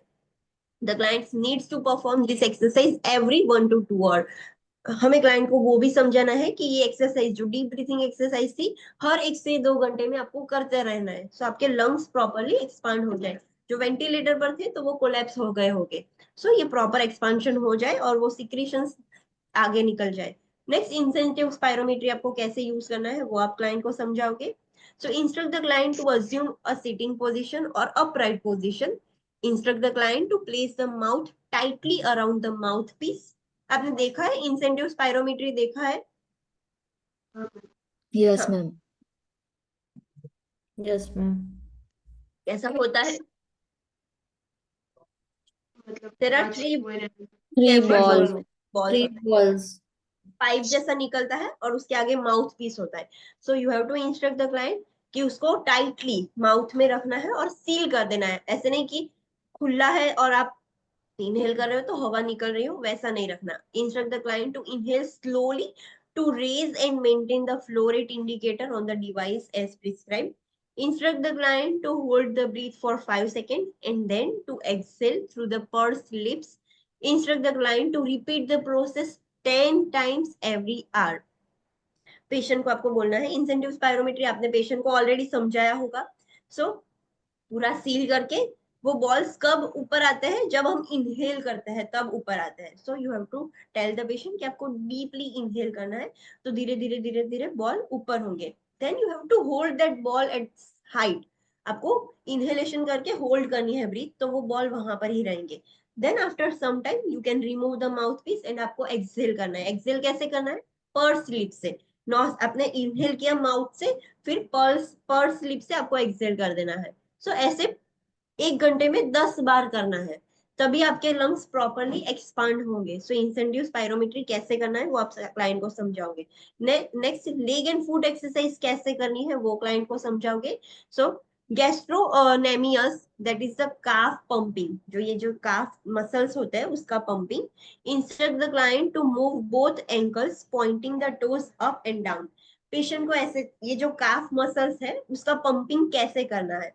सो आपको पेशेंट को बोलना है कि लेग्स ऐसे स्ट्रेट करने हैं और ये फुट है अप एंड डाउन ऐसे करने हैं। सो इसकी वजह से ये जो काफ मसल्स है उसमें पंपिंग होता है। तो पेशेंट को ऐसे बोलना है कि जो टोज है उसके टोज आपको अप डाउन ऐसे मूव करने हैं। नेक्स्ट, क्वाड्रिसेप्स, थाई सेटिंग्स, ये जो थाइज है उसके मसल्स को कैसे आप मूव करोगे लेटे लेटे, तो वो सिखाना है। Instruct the client to press the back of the knees against the bed and then to relax the knees. This contracts and relaxes the thigh and calf muscles to prevent the thrombus formation.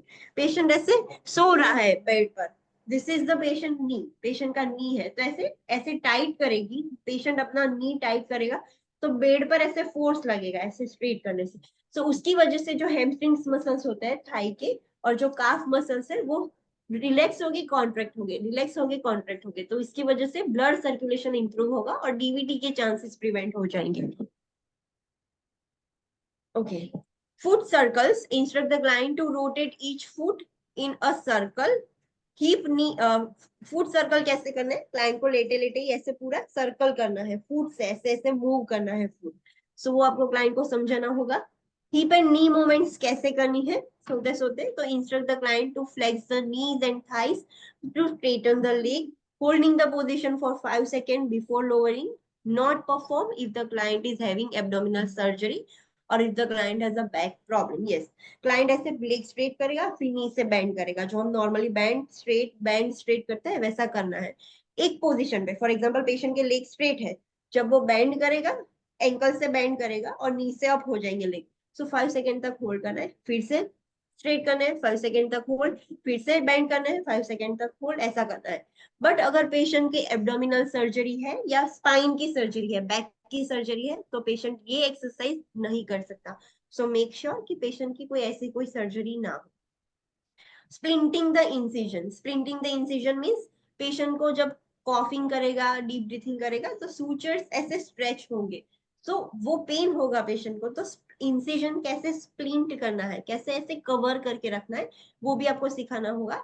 If the surgical incision is abdominal or thoracic, instruct the client to place a pillow or one hand with the other hand on the top, cover the incisional area.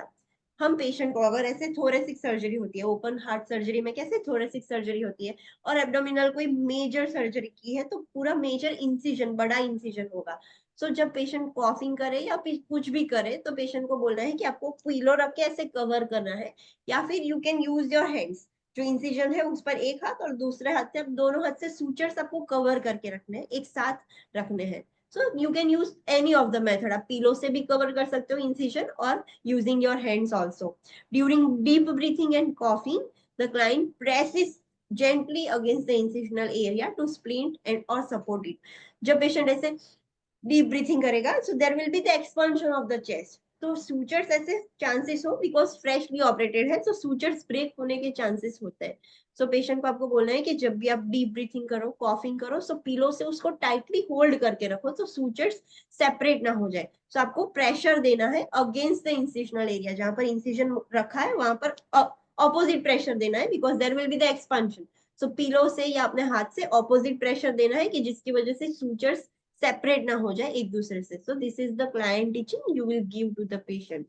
Instruct the client in leg and foot exercises and the purpose of sequential compression devices to prevent the venous stasis of the blood and to facilitate venous return. ऐसे patient भी होते हैं कि जो surgery के बाद, major surgery हो तो सर्जरी के बाद तुरंत एम्बुलेट नहीं कर सकते।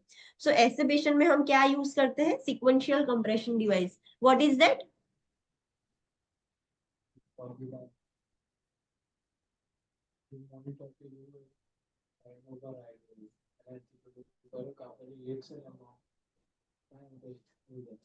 Online student, what is that sequential compression device? आप सबने देखा होगा, आईसीयू में ज्यादा यूज होता है, बिकॉज आईसीयू में वैसे पेशेंट होते हैं कि जो अर्ली एम्बुलेशन नहीं कर पाते मेजर सर्जरी के बाद। DVT pump, yes. So that is the sequential compression device. Patient के ऊपर स्टॉकिंग्स लगाए जाते हैं, लेग्स में, काफ में स्टॉकिंग्स होते हैं, और वो मशीन है, उसमें से एयर फील और रिलीज होती है। सो बीपी कफ में कैसा होता है, जब हम बीपी कफ इन्फ्लेट करते हैं तो पूरा ऐसे कंप्रेस हो जाता है, फिर रिलैक्स होता है। तो वैसे ही कंप्रेशन और रिलैक्सेशन होगा, जिसकी वजह से जो वीनस रिटर्न है वो प्रॉपर हो सके, और जो स्टेसिस हो जाए, वीनस स्टेसिस मींस ब्लड वहां पर स्टेसिस ना हो जाए, और उससे डीवीटी डीप वेन थ्रोम्बोसिस ना हो। सो लेग फुट एक्सरसाइज भी कर सकता है पेशेंट सोते सोते, because patient can not ambulate right now. So leg and foot exercise कैसे करनी है वो हमने ऑलरेडी स्टडी कर लिया, और कैसे वो मशीन करना है। सो लेट्स सी द फिगर। जो हमने फिगर देखी थी कि कैसे करनी है, up and down, that is calf pumping और गैस्ट्रोनेसिमल। फिर क्वाड्रिसेप्स, नी को ऐसे डाउन करना है, you can see in the figure, तो उससे थाई मसल्स कॉन्ट्रैक्ट होगी। फुट सर्कल हमने देखा था, ऐसे फुट मूव करना है। फिर हिप एंड नी मूवमेंट्स, जो नी हमने देखा था कि नी ऐसे फ्लेक्स करके ऊपर करना है, पोजीशन होल्ड करनी है। फिर स्प्लिंटिंग का आप देख सकते हो, आपने देखा है कि दोनों हाथ से कैसे स्प्लिंट कर रहे हैं इंसिजन, सो वो हम कर सकते हैं, पीलो से कर सकते हैं, या फिर ऐसे नीज बेंड करके। तो दिस इज द टेक्निक्स की जिसकी हेल्प से पेशेंट ऐसे कंप्रेस कर सकता है, स्प्लिंट कर सकता है। और लास्ट इमेज में आप सिक्वेंशियल कंप्रेशन डिवाइस देख सकते हो, जिसका मॉनिटर बेड पर लगा हुआ होता है, वहां से वो ऑपरेट होता है, और उसके स्टॉकिंग्स पेशेंट के काफ पर लगाए गए होते हैं। तो in this image you can see all this things. Instruct the client how to splint any incision, turn and reposition. कैसे इंसिजन स्प्लिंट करना है, अगर आपको पोजीशन भी चेंज करनी हो तो इंसिजन स्प्लिंट करके पोजीशन चेंज करनी चाहिए, directly don't change the position. So ऐसे स्प्लिंट करके, आपने वो इमेज में देखा था कि पीलो ऐसे रखकर क्लाइंट ने पोजीशन, साइडलाइन पोजीशन ली है। तो कैसे करना है ये सब टीचिंग आपको प्री ऑपरेटिव फेज में देना होगा, कि after surgery this all the things you have to do. Surgery के बाद ये सब आप नहीं समझा सकते, आपको प्री ऑपरेटिव फेज में ही क्लाइंट टीचिंग देना होगा। Understood? Yeah. Inform the client of any invasive devices that may be needed after surgery, such as NG tube, drain, urinary catheter, epidural catheter, IV और subclavian lines। आपको पहले से ही patient को समझाना होगा, कि आपको पता होगा कि पेशेंट की ये सर्जरी है, तो मेजर सर्जरी है, तो that would be a drain, NG tube होगी एब्डोमिनल सर्जरी में। सो ये सब आपको तो पता ही होगा, तो आपको पहले से ही पेशेंट को बताना होगा कि आप सर्जरी के बाद आओगे तो there may be presence of other tubings like NG tube हो सकती है, कैथेटर हो सकता है, ड्रेन भी होगी, अगर एपिड्यूरल कैथेटर डाला होगा तो वो भी होगा, सबक्लेवियन लाइंस, सीवीपी लाइंस ली गई हो तो वो सब होगा। सो क्लाइंट डर ना जाए, पहले से आपको क्लाइंट को समझाना होगा। Instruct the client not to pull any of the invasive devices, they will be removed as soon as possible. Pre operative phase में ही आपको पेशेंट को समझाना है कि सर्जरी के बाद जब आप आओ तो डोंट गेट पैनिक और फियर, एंशियस मत होना, वो सारे जो डिवाइसेस लगाए गए हैं उसको खींचना भी मत, और वो जल्दी ही निकाल दिए जाएंगे। लाइक सर्जरी के बाद ड्रेन, एनजी ट्यूब, वो सब एक करके रिमूव कर दिए जाएंगे, but don't pull any devices. तो ये सारी इंस्ट्रक्शन, सारा टीचिंग आपको प्री ऑपरेटिव फेज में देना होगा। Any doubt online students, any doubt? Oh, well. So let's take a short break of 10 minutes, then we will start the psychosocial preparation of the client.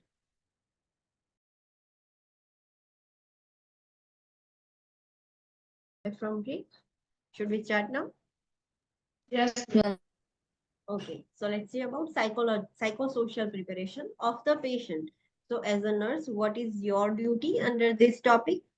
Be alert to the client's level of anxiety. हमें पता होना चाहिए psychosocial, so psychological and social related हमें ध्यान रखना है। तो psychological related क्या होगा? क्लाइंट को सर्जरी होने वाली है क्लाइंट के ऊपर, so क्लाइंट anxious होगा। So we have to be alert about the level of anxiety. कितना anxious है client, कितना ज्यादा डरा हुआ है, क्या है? So we should know, we have to be alert regarding the level of anxiety in a client. Answer any questions or concerns that the client may have regarding surgeries. Yes, surgery के related जो concerns है, जो questions है, like patient ऐसा होगा कि patient बोलेगा कि मुझे इतना ज्यादा पेन होगा, मुझे ये होगा। सो ऐसे जो क्वेश्चंस है, कंसर्न्स है, बिकॉज क्लाइंट एंशियस है, सो ऐसे क्वेश्चंस के आंसर आपको देने हैं। Allow time for privacy for the client to prepare psychologically for surgery. Client बहुत ही एंशियस है, आपको पैनिक होकर क्वेश्चंस पूछेगा कि इतनी सारी ट्यूबिंग्स होगी तो ये तो नहीं होगा, ये तो नहीं होगा, वैसे पैनिक है, सो ऐसे ऐसे क्वेश्चंस हो पेशेंट आपको करेगा। सो आपने आंसर्स दिए हैं कि don't get panic, don't get anxious, ये नॉर्मल है, इतना पेन होगा, ऐसे सब आपने पहले ही अपने क्लाइंट टीचिंग दे दिया है। तो फिर आपको क्लाइंट को टाइम देना होगा, उसको पर्सनल स्पेस देनी होगी कि वो साइकोलॉजिकली अपने आप से प्रिपेयर हो जाए for the surgery. Provide support and assistance as needed. अगर पेशेंट ज्यादा एंशियस है, ज्यादा उसको डर लग रहा है, so we have to provide the support and assistance. Take cultural and spiritual aspects into the consideration when providing care. Yes, psychological तो अपने कंसिडरेशंस रख रही, पर social related to culture and spiritual जो भी एस्पेक्ट्स है पेशेंट्स के, वो हमें ध्यान में रखना है जब भी आप केयर दे रहे हो। तो let's see box 15.2 related to cultural and spiritual aspects of pre operative nursing care. So provide culturally sensitive care. उनके कल्चर में जो एक्सेप्टेबल है वैसी केयर आपको पेशेंट को देनी है। सो कल्चरली सेंसिटिव केयर देनी है। Ask the client about their cultural practices and spiritual beliefs and what their preferences are with regard to all aspects of care. आपको पेशेंट्स को पूछना होगा कि आपकी कल्चरल प्रैक्टिसेस क्या है, आपकी स्पिरिचुअल बिलीफ्स क्या है, जिसकी मदद से आप उनकी जो केयर है उसमें उनके प्रेफरेंसेस आप रख सको और according to their cultural and spiritual beliefs आप उनको केयर दे सको। Institute strategies to address the preferences. Yes, उनकी जो प्रेफरेंसेस है, लाइक दे फॉर एग्जांपल आपने कभी एक्सपीरियंस किया होगा कि हॉस्पिटल में अगर कोई ऐसे हिंदू में से जो ऐसे सेंट्स होते हैं जो एडमिट होते हैं, तो वो they will not allow the female ones to care for them. So according to their preferences आपको इंस्टीट्यूट्स की जो स्ट्रेटजीज है वो अप्लाई करनी होगी। Determine the primary language spoken. Yes, हमें वो भी आइडेंटिफाई करना होगा कि पेशेंट की प्राइमरी लैंग्वेज क्या है, whether the patient can understand or speak English or not. Some patients ऐसे होंगे कि वो इंग्लिश समझ तो पाएंगे बट बोल नहीं सकते, सो उनके लिए भी आपको एक इंटरप्रीटर रखना पड़ेगा। सो देयर प्राइमरी लैंग्वेज क्या है, प्राइमरी लैंग्वेज जो भी होगी उनमें वो समझ भी पाएंगे और बोल भी पाएंगे, बट जो उनकी सेकेंडरी लैंग्वेज होगी उनमें सिर्फ वो समझ पाते हैं, बोल नहीं पाते। सो प्राइमरी लैंग्वेज क्या है उनकी, वो भी आपको आइडेंटिफाई करना होगा। Secure the help of a professional interpreter to communicate with non-English speaking clients. Yes, अगर कोई क्लाइंट, बिकॉज एंक्लेक्स कंट्रीज की प्राइमरी लैंग्वेज इंग्लिश है, other languages are secondary language, तो अगर पेशेंट इंग्लिश स्पीकिंग नहीं है, सो आपको प्रोफेशनल इंटरप्रेटर की हेल्प लेनी होगी. You can not take help of other staff members, of your own self अगर आपको आती है, एंड ऑफ देयर रिलेटिव्स, आप उनमें से किसी की भी हेल्प नहीं ले सकते, दो दे नो इंग्लिश, किसी की भी हेल्प नहीं ले सकते. You will require professional interpreter for the communication. उससे अलावा किसी की भी आप हेल्प नहीं ले सकते. Ask about feelings related to surgery and pain. Yes, आपको पेशेंट्स को पूछना है कि सर्जरी रिलेटेड आपको कैसी फीलिंग्स हो रही है, like after surgery. Pen related आपको कैसी फीलिंग्स हो रही है. So you can, by such types of question you can know about the level of anxiety, and आप उसके जो questions है उसको आंसर कर पाओगे. use pictures or phrases, phrase cards to communicate and assess the non-English speaking client perception of pain or other feelings. Yes, pain related perceptions है, like जो face वाला जो pain scale है, face is pain scale. So ऐसे जो phrases cards है, pictures है, आप उसकी हेल्प से पेशेंट जो नॉन इंग्लिश स्पीकिंग है, वो इंग्लिश बोल नहीं सकता, बट आप ऐसे कार्ड्स और वैसे यूज करके पेशेंट को बता सकते हो, पेशेंट से पूछ सकते हो related to their pain, perception of pain, और उसकी फीलिंग्स रिलेटेड आप पूछ सकते हो. Provide pre operative and post operative educational materials in appropriate language. Patient जो लैंग्वेज समझता है उसी लैंग्वेज में हमें क्लाइंट एजुकेशन देना है. पेशेंट अगर नॉन इंग्लिश स्पीकिंग है, so we will require interpreter, और आप एजुकेट करोगे पेशेंट को, इंटरप्रेटर वो रिपीट करेगा. सो पेशेंट जो भी लैंग्वेज अंडरस्टैंडिंग है, जिसके जो वो समझता है, जो अप्रोप्रिएट है पेशेंट के लिए, उस लैंग्वेज में आपको प्री ऑपरेटिव केयर भी देना है, एजुकेशन कि सर्जरी के बाद ये करना है, ये करना है, ये नहीं करना है, वो सब एडवाइस देनी है. और पोस्ट ऑपरेटिव फेज के बाद आपको क्या करना है, सर्जरी के बाद अब क्या हो जाए क्या नहीं, सो सब कुछ आपको पेशेंट को प्री ऑपरेटिव फेज में ही समझाना होगा. Identify support system. Yes, patient की सपोर्ट सिस्टम भी आइडेंटिफाई करनी होगी. Like some patients are there कि उनको उनके स्पाउस के सपोर्ट की ज्यादा रिक्वायरमेंट होती है जब वो एंशियस हो जाते हैं. Some patients will require their parents. So उनके सपोर्ट सिस्टम क्या है वो आपको आइडेंटिफाई करनी होगी. Allow a family member to be present if appropriate. Yes, surgery से पहले पेशेंट बहुत एंशियस होते हैं, बहुत ही फियरफुल होते हैं. सो यू कैन अलाउ, अगर एजेंसी के अकॉर्डिंग अलाउ किया जाए कि हाँ before surgery we can allow one family member with the patient, so आपको वो भी अलाउ करना है. एक फैमिली मेंबर पेशेंट के साथ रहेगा तो पेशेंट की एंजाइटी थोड़ी ही रिड्यूस हो जाएगी. सो ये सब आपको ध्यान में रखना है when you are preparing a patient for psychosocial preparation. Understood? Yes or no? Next is pre-operative checklist. What is that? Pre-operative checklist means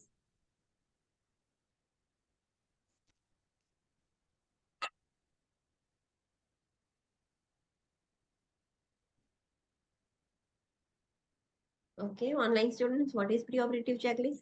Constantly वही use of danger वो तो checklist करवानी है. हाँ, तो जब आपने देखा होगा, जब भी आपने as a student life internship में या फिर ड्यूरिंग योर वर्क आपने देखा होगा कि जो हॉस्पिटल्स होते हैं उनके पास एक चेकलिस्ट होता है कि सब चीजें डन हो गई कि नहीं. सो आपको यू हैव टू टिक कि हाँ एनबीएम हो गया, शेविंग हो गया, मेडिसिन हो गई, पेशेंट को एजुकेशन हो गया, इन्फॉर्म कंसेंट हो गए, लैब वैल्यूज हो गए. So you are doing the checklist, checking the checklist कि कुछ रह गया हो तो चेकलिस्ट अब फिल करोगे, सो उसमें आपको पता चल जाएगा कि हाँ दिस इज रिमेनिंग. और जब आप ओटी में जाके पेशेंट का ओवर देते हो तब आप चेकलिस्ट ही देते हो कि this is present, this is done, this is done, और आप सब दिखा देते हो कि लैब वैल्यूज हो गए, this are the lab reports, this is the ECG, concern sign हो गए, दिस इज द कंसर्न. सब आप पेशेंट को चेकलिस्ट से जब ओवर देते हो तो चेकलिस्ट यूज करके ही आप दे सकते हो. So pre operative checklist fill करना बहुत ही इंपॉर्टेंट है in the pre operative phase, वो इंट्रा ऑपरेटिव में नहीं कर सकते. So ensure the client is wearing the identification bracelet also. Yes, checklist में वो भी लिखा होता है कि ब्रेसलेट है, आइडेंटिफिकेशन बेल्ट, बिकॉज क्लाइंट तो अनकॉन्शियस होगा. मार्किंग हो गया, सर्जिकल साइट मार्क, तो वो भी चेकलिस्ट में फिल करना होता है कि yes marking is also done, identification bracelet भी पेशेंट ने पहन लिया है. Assess for allergies including the allergy for latex. Yes, अगर पेशेंट को कोई एलर्जी है तो उस चेकलिस्ट में लिखा होगा कि does the patient have allergy, yes और नो. इफ यस तो कौन सी है वो भी आपको फिल करना होता है. पेशेंट के वाइटल्स भी चेकलिस्ट में लिखने होते हैं. सो ये सब आपको एलर्जी से रिलेटेड भी मेंशन करना होगा, और लेटेक्स की हो तो भी आपको मेंशन करना होगा, जो हमने ऑलरेडी चैप्टर 63 में पढ़ लिया था related to latex allergy. Review the pre-operative checklist to be sure that each item is addressed before the client is transported to the surgery. हाँ, प्री ऑपरेटिव फेज में चेकलिस्ट रिव्यू करना बहुत ही important है, तो आपको पता चल जाए कि सारी आइटम्स इंक्लूड हो गई है, कुछ बाकी नहीं रह गया है before you are transporting the patient to the surgery. Follow agency policies regarding pre-operative procedures, including informed consents, pre-operative checklist, prescribed laboratory and radiological tests, and any other pre-operative procedures. Yes. Patient को shift करने से पहले, surgery से पहले कौन से lab test करवाने हैं, कौन से रेडियोलॉजिकल टेस्ट करवाने हैं, लाइक ऑर्थो की होती है तो प्री ऑपरेटिवली एक एक्सरे होता है एंड पोस्ट ऑपरेटिवली भी एक्सरे होता है. So radiological test, informed consent related, checklist related सारी जो प्रोसीजर्स है, pre operative procedures like catheter installation, IV line taking, shaving, वो सारी प्रोसीजर्स कैसे करनी है, क्या करनी है, you have to follow the agency policy. Ensure that informed consent forms have been signed for the operative procedure, any blood transfusion, disposal of a limb, or surgical sterilization procedures. Yes, सबके लिए informed consent, surgery के लिए खुद तो एक inform consent होगी, but surgery के during blood transfusion की जरूरत पड़े तो उसके भी इन्फॉर्म कंसेंट होनी चाहिए.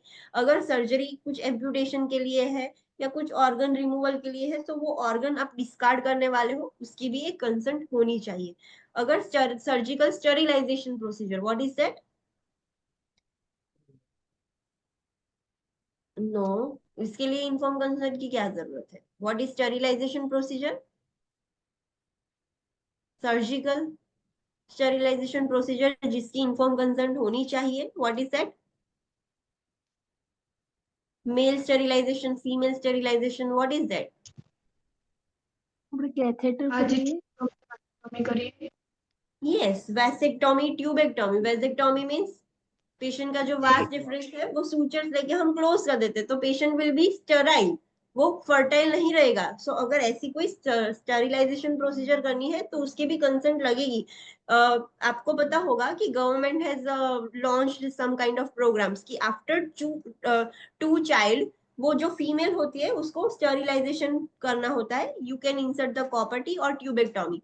सो उसकी inform consent during the delivery, patient के जो फीमेल पेशेंट हो, जो उसकी डिलीवरी होने वाली हो, तभी कंसेंट ली जाती है कि after this delivery we will undergo a tubectomy in you. So वो अगर कंसेंट दे दे कि हाँ I want to do the tubectomy, तभी आप वो ट्यूबेक्टोमी कर सकते हो. सो स्टेरिलाइजेशन प्रोसीजर की भी कंसेंट आपको ले लेनी है अलोंग विथ सर्जरी. सर्जरी की आपने प्रोसीजर की कंसेंट ले ली कि I want to undergo a surgery, पर सर्जरी थी स्टेरिलाइजेशन रिलेटेड तो उसकी भी कंसर्न होनी चाहिए, ब्लड ट्रांसफ्यूजन, तो अदर देन सर्जिकल ये सारी कंसर्न भी होनी चाहिए. So you have to ensure all this things. ensure that history and physical examination have been completed and documented in client's record. सारा पेशेंट का हिस्ट्री एंड फिजिकल एग्जामिनेशन हो गया है और प्रॉपर्ली डॉक्यूमेंटेड किया गया है, ये आपको एंश्योर करना होगा. Let's see box 15.3.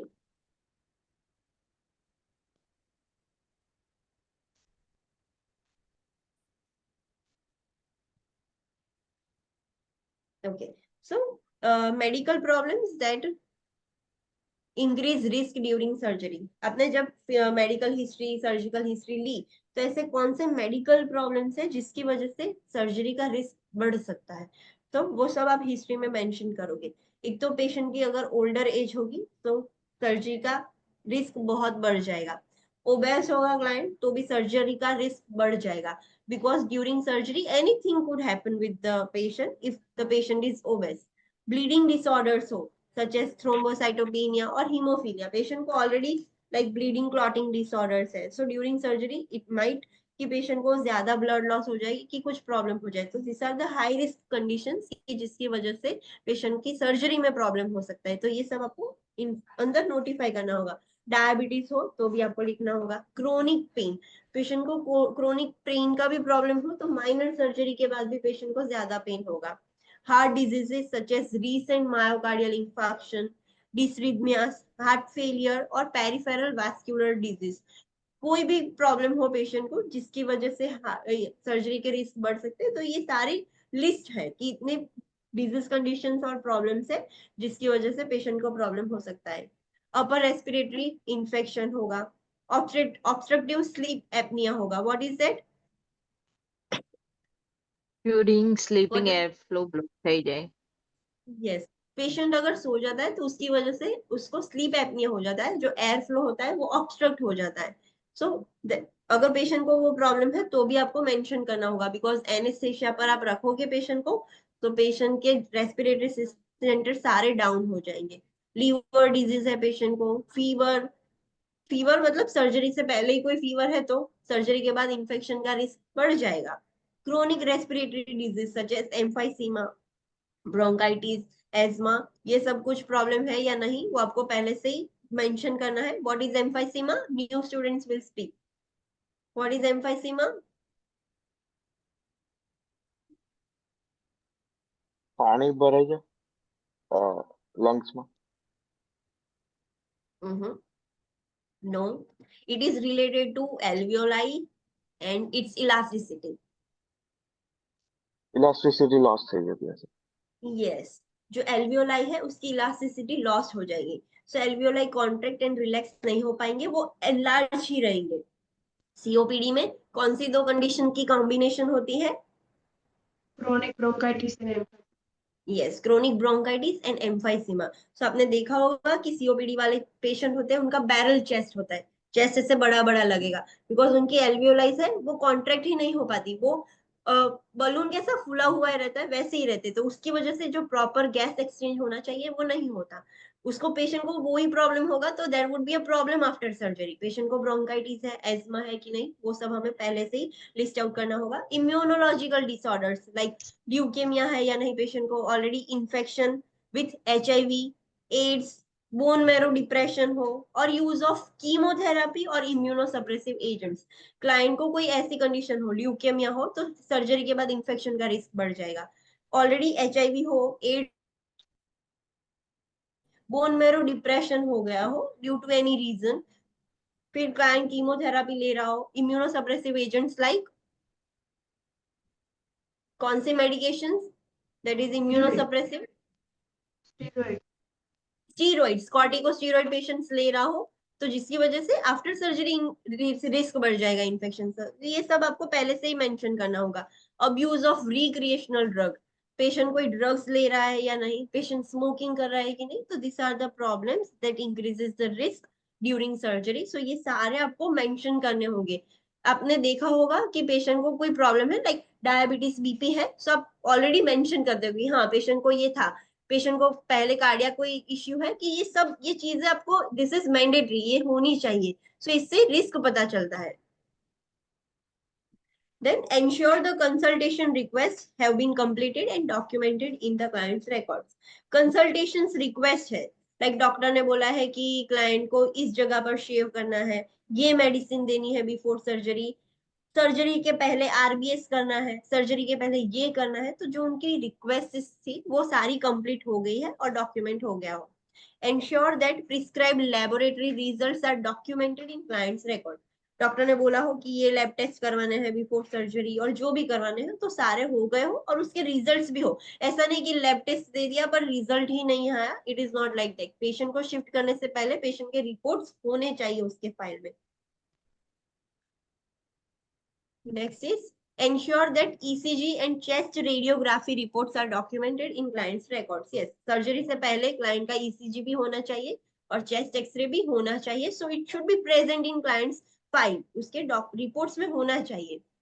Ensure that a blood type, screen and a cross match are performed and documented in the client's record within the established time frame as per agency policies.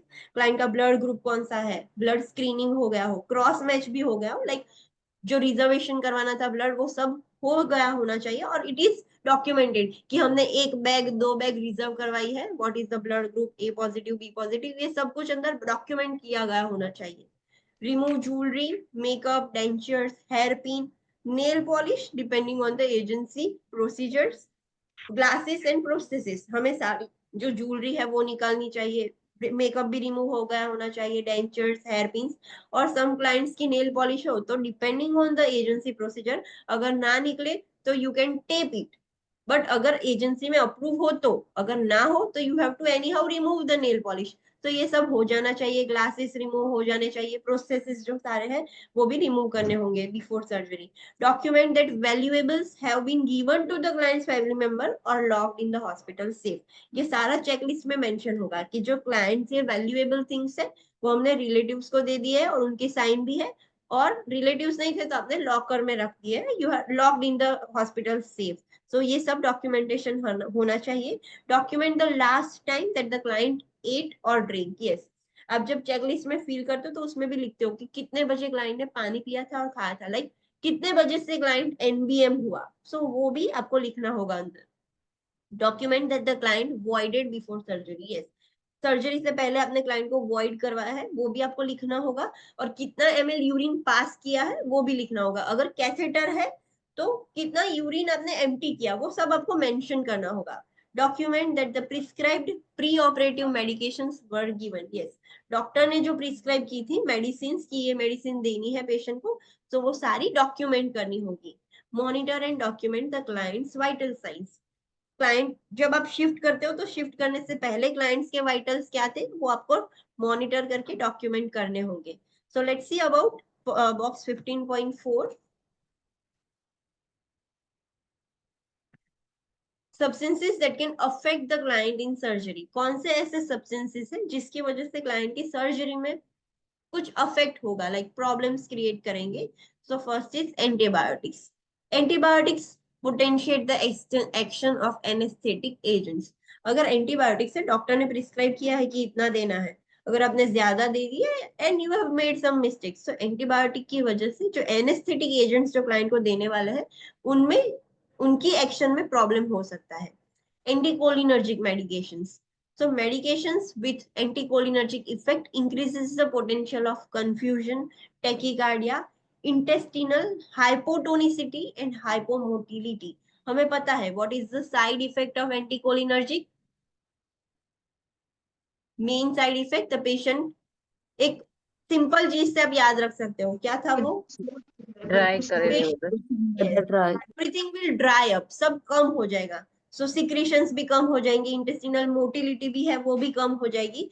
सो जो anticholinergic effects है उसकी वजह से confusion ज्यादा हो जाएगा patient को, tachycardia हो सकता है, इंटेस्टिनल मोटिलिटी कम हो जाएगी, so that will be hypomotility and hypotonicity. जो साउंड्स है इंटेस्टाइन में आप ऑस्कल्टेट करते हो वो भी कम हो जाएंगे। एंटी कोएगुलेंट्स, एंटीप्लेटलेट और थ्रोम्बोलाइटिक की वजह से क्या हो सकता है? So this medications alter the normal clotting factors and increases the risk of haemorrhaging, उसकी वजह से हेमरेज हो सकता है। Acetyl salicylic acid that is aspirin, clopidogrel and non-steroidal anti-inflammatory drugs are commonly used medications that can alter the platelet aggregations. ये सारी medications की मदद से प्लेटलेट कम हो जाती है। एस्पिरिन, एनसेड्स और क्लोपिडोग्रेल वो प्लेटलेट कम करने में हेल्प करती है। तो पेशेंट ऑलरेडी ये मेडिसिन ले रहा होगा, so there would be a risk in the surgery. These medications would be discontinued at least 48 hours before surgery or as specified by the surgeon. Clopidogrel usually has to be discontinued 5 days before surgery. ये आपको याद रखना होगा। ये जो सारी medication, anticoagulant, antiplatelet, thrombolytics, ये सारी मेडिकेशन सर्जरी के 48 आवर्स पहले ही हमें डिसकंटिन्यू करनी होगी। और क्लोपिडोग्रेल यूजुअली 5 दिन से पहले ही पेशेंट को बंद करवा दी जाती है। And you have to follow the PHCP's prescription कि अगर डॉक्टर बोले कि 48 से पहले बंद करनी है, लाइक 72 आवर्स बिफोर और 1 से 2 दिन से पहले बंद करनी है, so you have to follow their advice. But normally usually ऐसा होता है कि 48 आवर्स पहले सारे, और क्लोपिडोग्रेल स्पेसिफिकली 5 दिन पहले बंद की जाती है। Next is anti conversion. Long term use of certain anticonvulsions can alter the metabolism of anesthetic agents. Client को कोई सीजर्स का और उसका प्रॉब्लम ही है, सो वो लॉन्ग टर्म से, लाइफ लॉन्ग से एंटीकन्वल्शंस मेडिसिन ले रहा है। सो जो क्लाइंट लॉन्ग टर्म उसका यूज कर रहा है उसकी वजह से क्या होगा, जब उस क्लाइंट को आप एनेस्थेटिक एजेंट्स दोगे, सो जो एनेस्थेटिक एजेंट्स का मेटाबॉलिज्म होना चाहिए, एनेस्थेटिक एजेंट्स ब्रेक डाउन करके क्लाइंट को सीडेट करने चाहिए, उसमें ऑल्ट्रेशन हो जाएगा। सो एनेस्थेटिस्ट शुड इन्फॉर्म कि पेशेंट ऑलरेडी एंटीकन्वल्सेंट्स ले रहा था, तो according to that they will decide the dose. आपको पता होगा कि सर्जरी से पहले जो एनेस्थेसियोलॉजिस्ट होता है वो भी पेशेंट को विजिट करते हैं, वो भी पेशेंट की हिस्ट्री लेके चेक करके वो एनेस्थेशिया का डोज डिसाइड करते हैं। एंटीडिप्रेसेंट्स में lower the blood pressure during anaesthesia. Antidepressants की वजह से, जो पेशेंट एंटीडिप्रेसेंट्स ले रहा है तो उसकी वजह से एनेस्थेशिया के बाद पेशेंट का ब्लड प्रेशर डाउन हो जाएगा।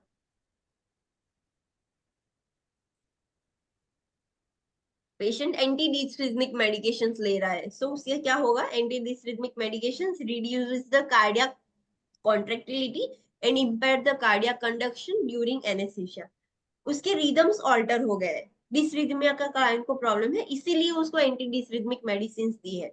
जब क्लाइंट को सर्जरी के वक्त एनेस्थेशिया दिया जाएगा सो और हाइपो लाइक कार्डियक एक्टिविटी और कम हो जाएगी। Patient will experience a bradycardia, उनका जो कार्डियक कंडक्शन होना चाहिए, इलेक्ट्रिकल कंडक्शन, वो भी कम हो जाए बिकॉज एनेस्थेशिया की वजह से ऑलरेडी डाउन हो रहा है और पेशेंट भी पहले से एंटी डिसरिथमिक्स ले रहा था, so they both can alter the normal function. Next is antihypertensive. Antihypertensive medications can interact with anesthetic agents and can cause bradycardia, hypotension and impaired circulation. Antihypertensives क्या करेंगे, ब्लड प्रेशर कम करेंगे। Anaesthesia आपने दिया है, सो वो भी यही सेम काम करता है, तो उससे पेशेंट को ज्यादा ब्रेडिकार्डिया हो जाएगा, हाइपोटेंशन ज्यादा हो जाएगा, और जो सर्कुलेशन है नॉर्मल प्रेशर से कम हो तो सर्कुलेशन प्रॉपर नहीं होता, तो सर्कुलेशन भी इम्पेयर हो जाएगा। कॉर्टिकोस्टेरॉइड्स अगर क्लाइंट यूज कर रहा है तो corticosteroids causes adrenal atrophy. What is atrophy? New students, what is atrophy? Atrophy, hypertrophy.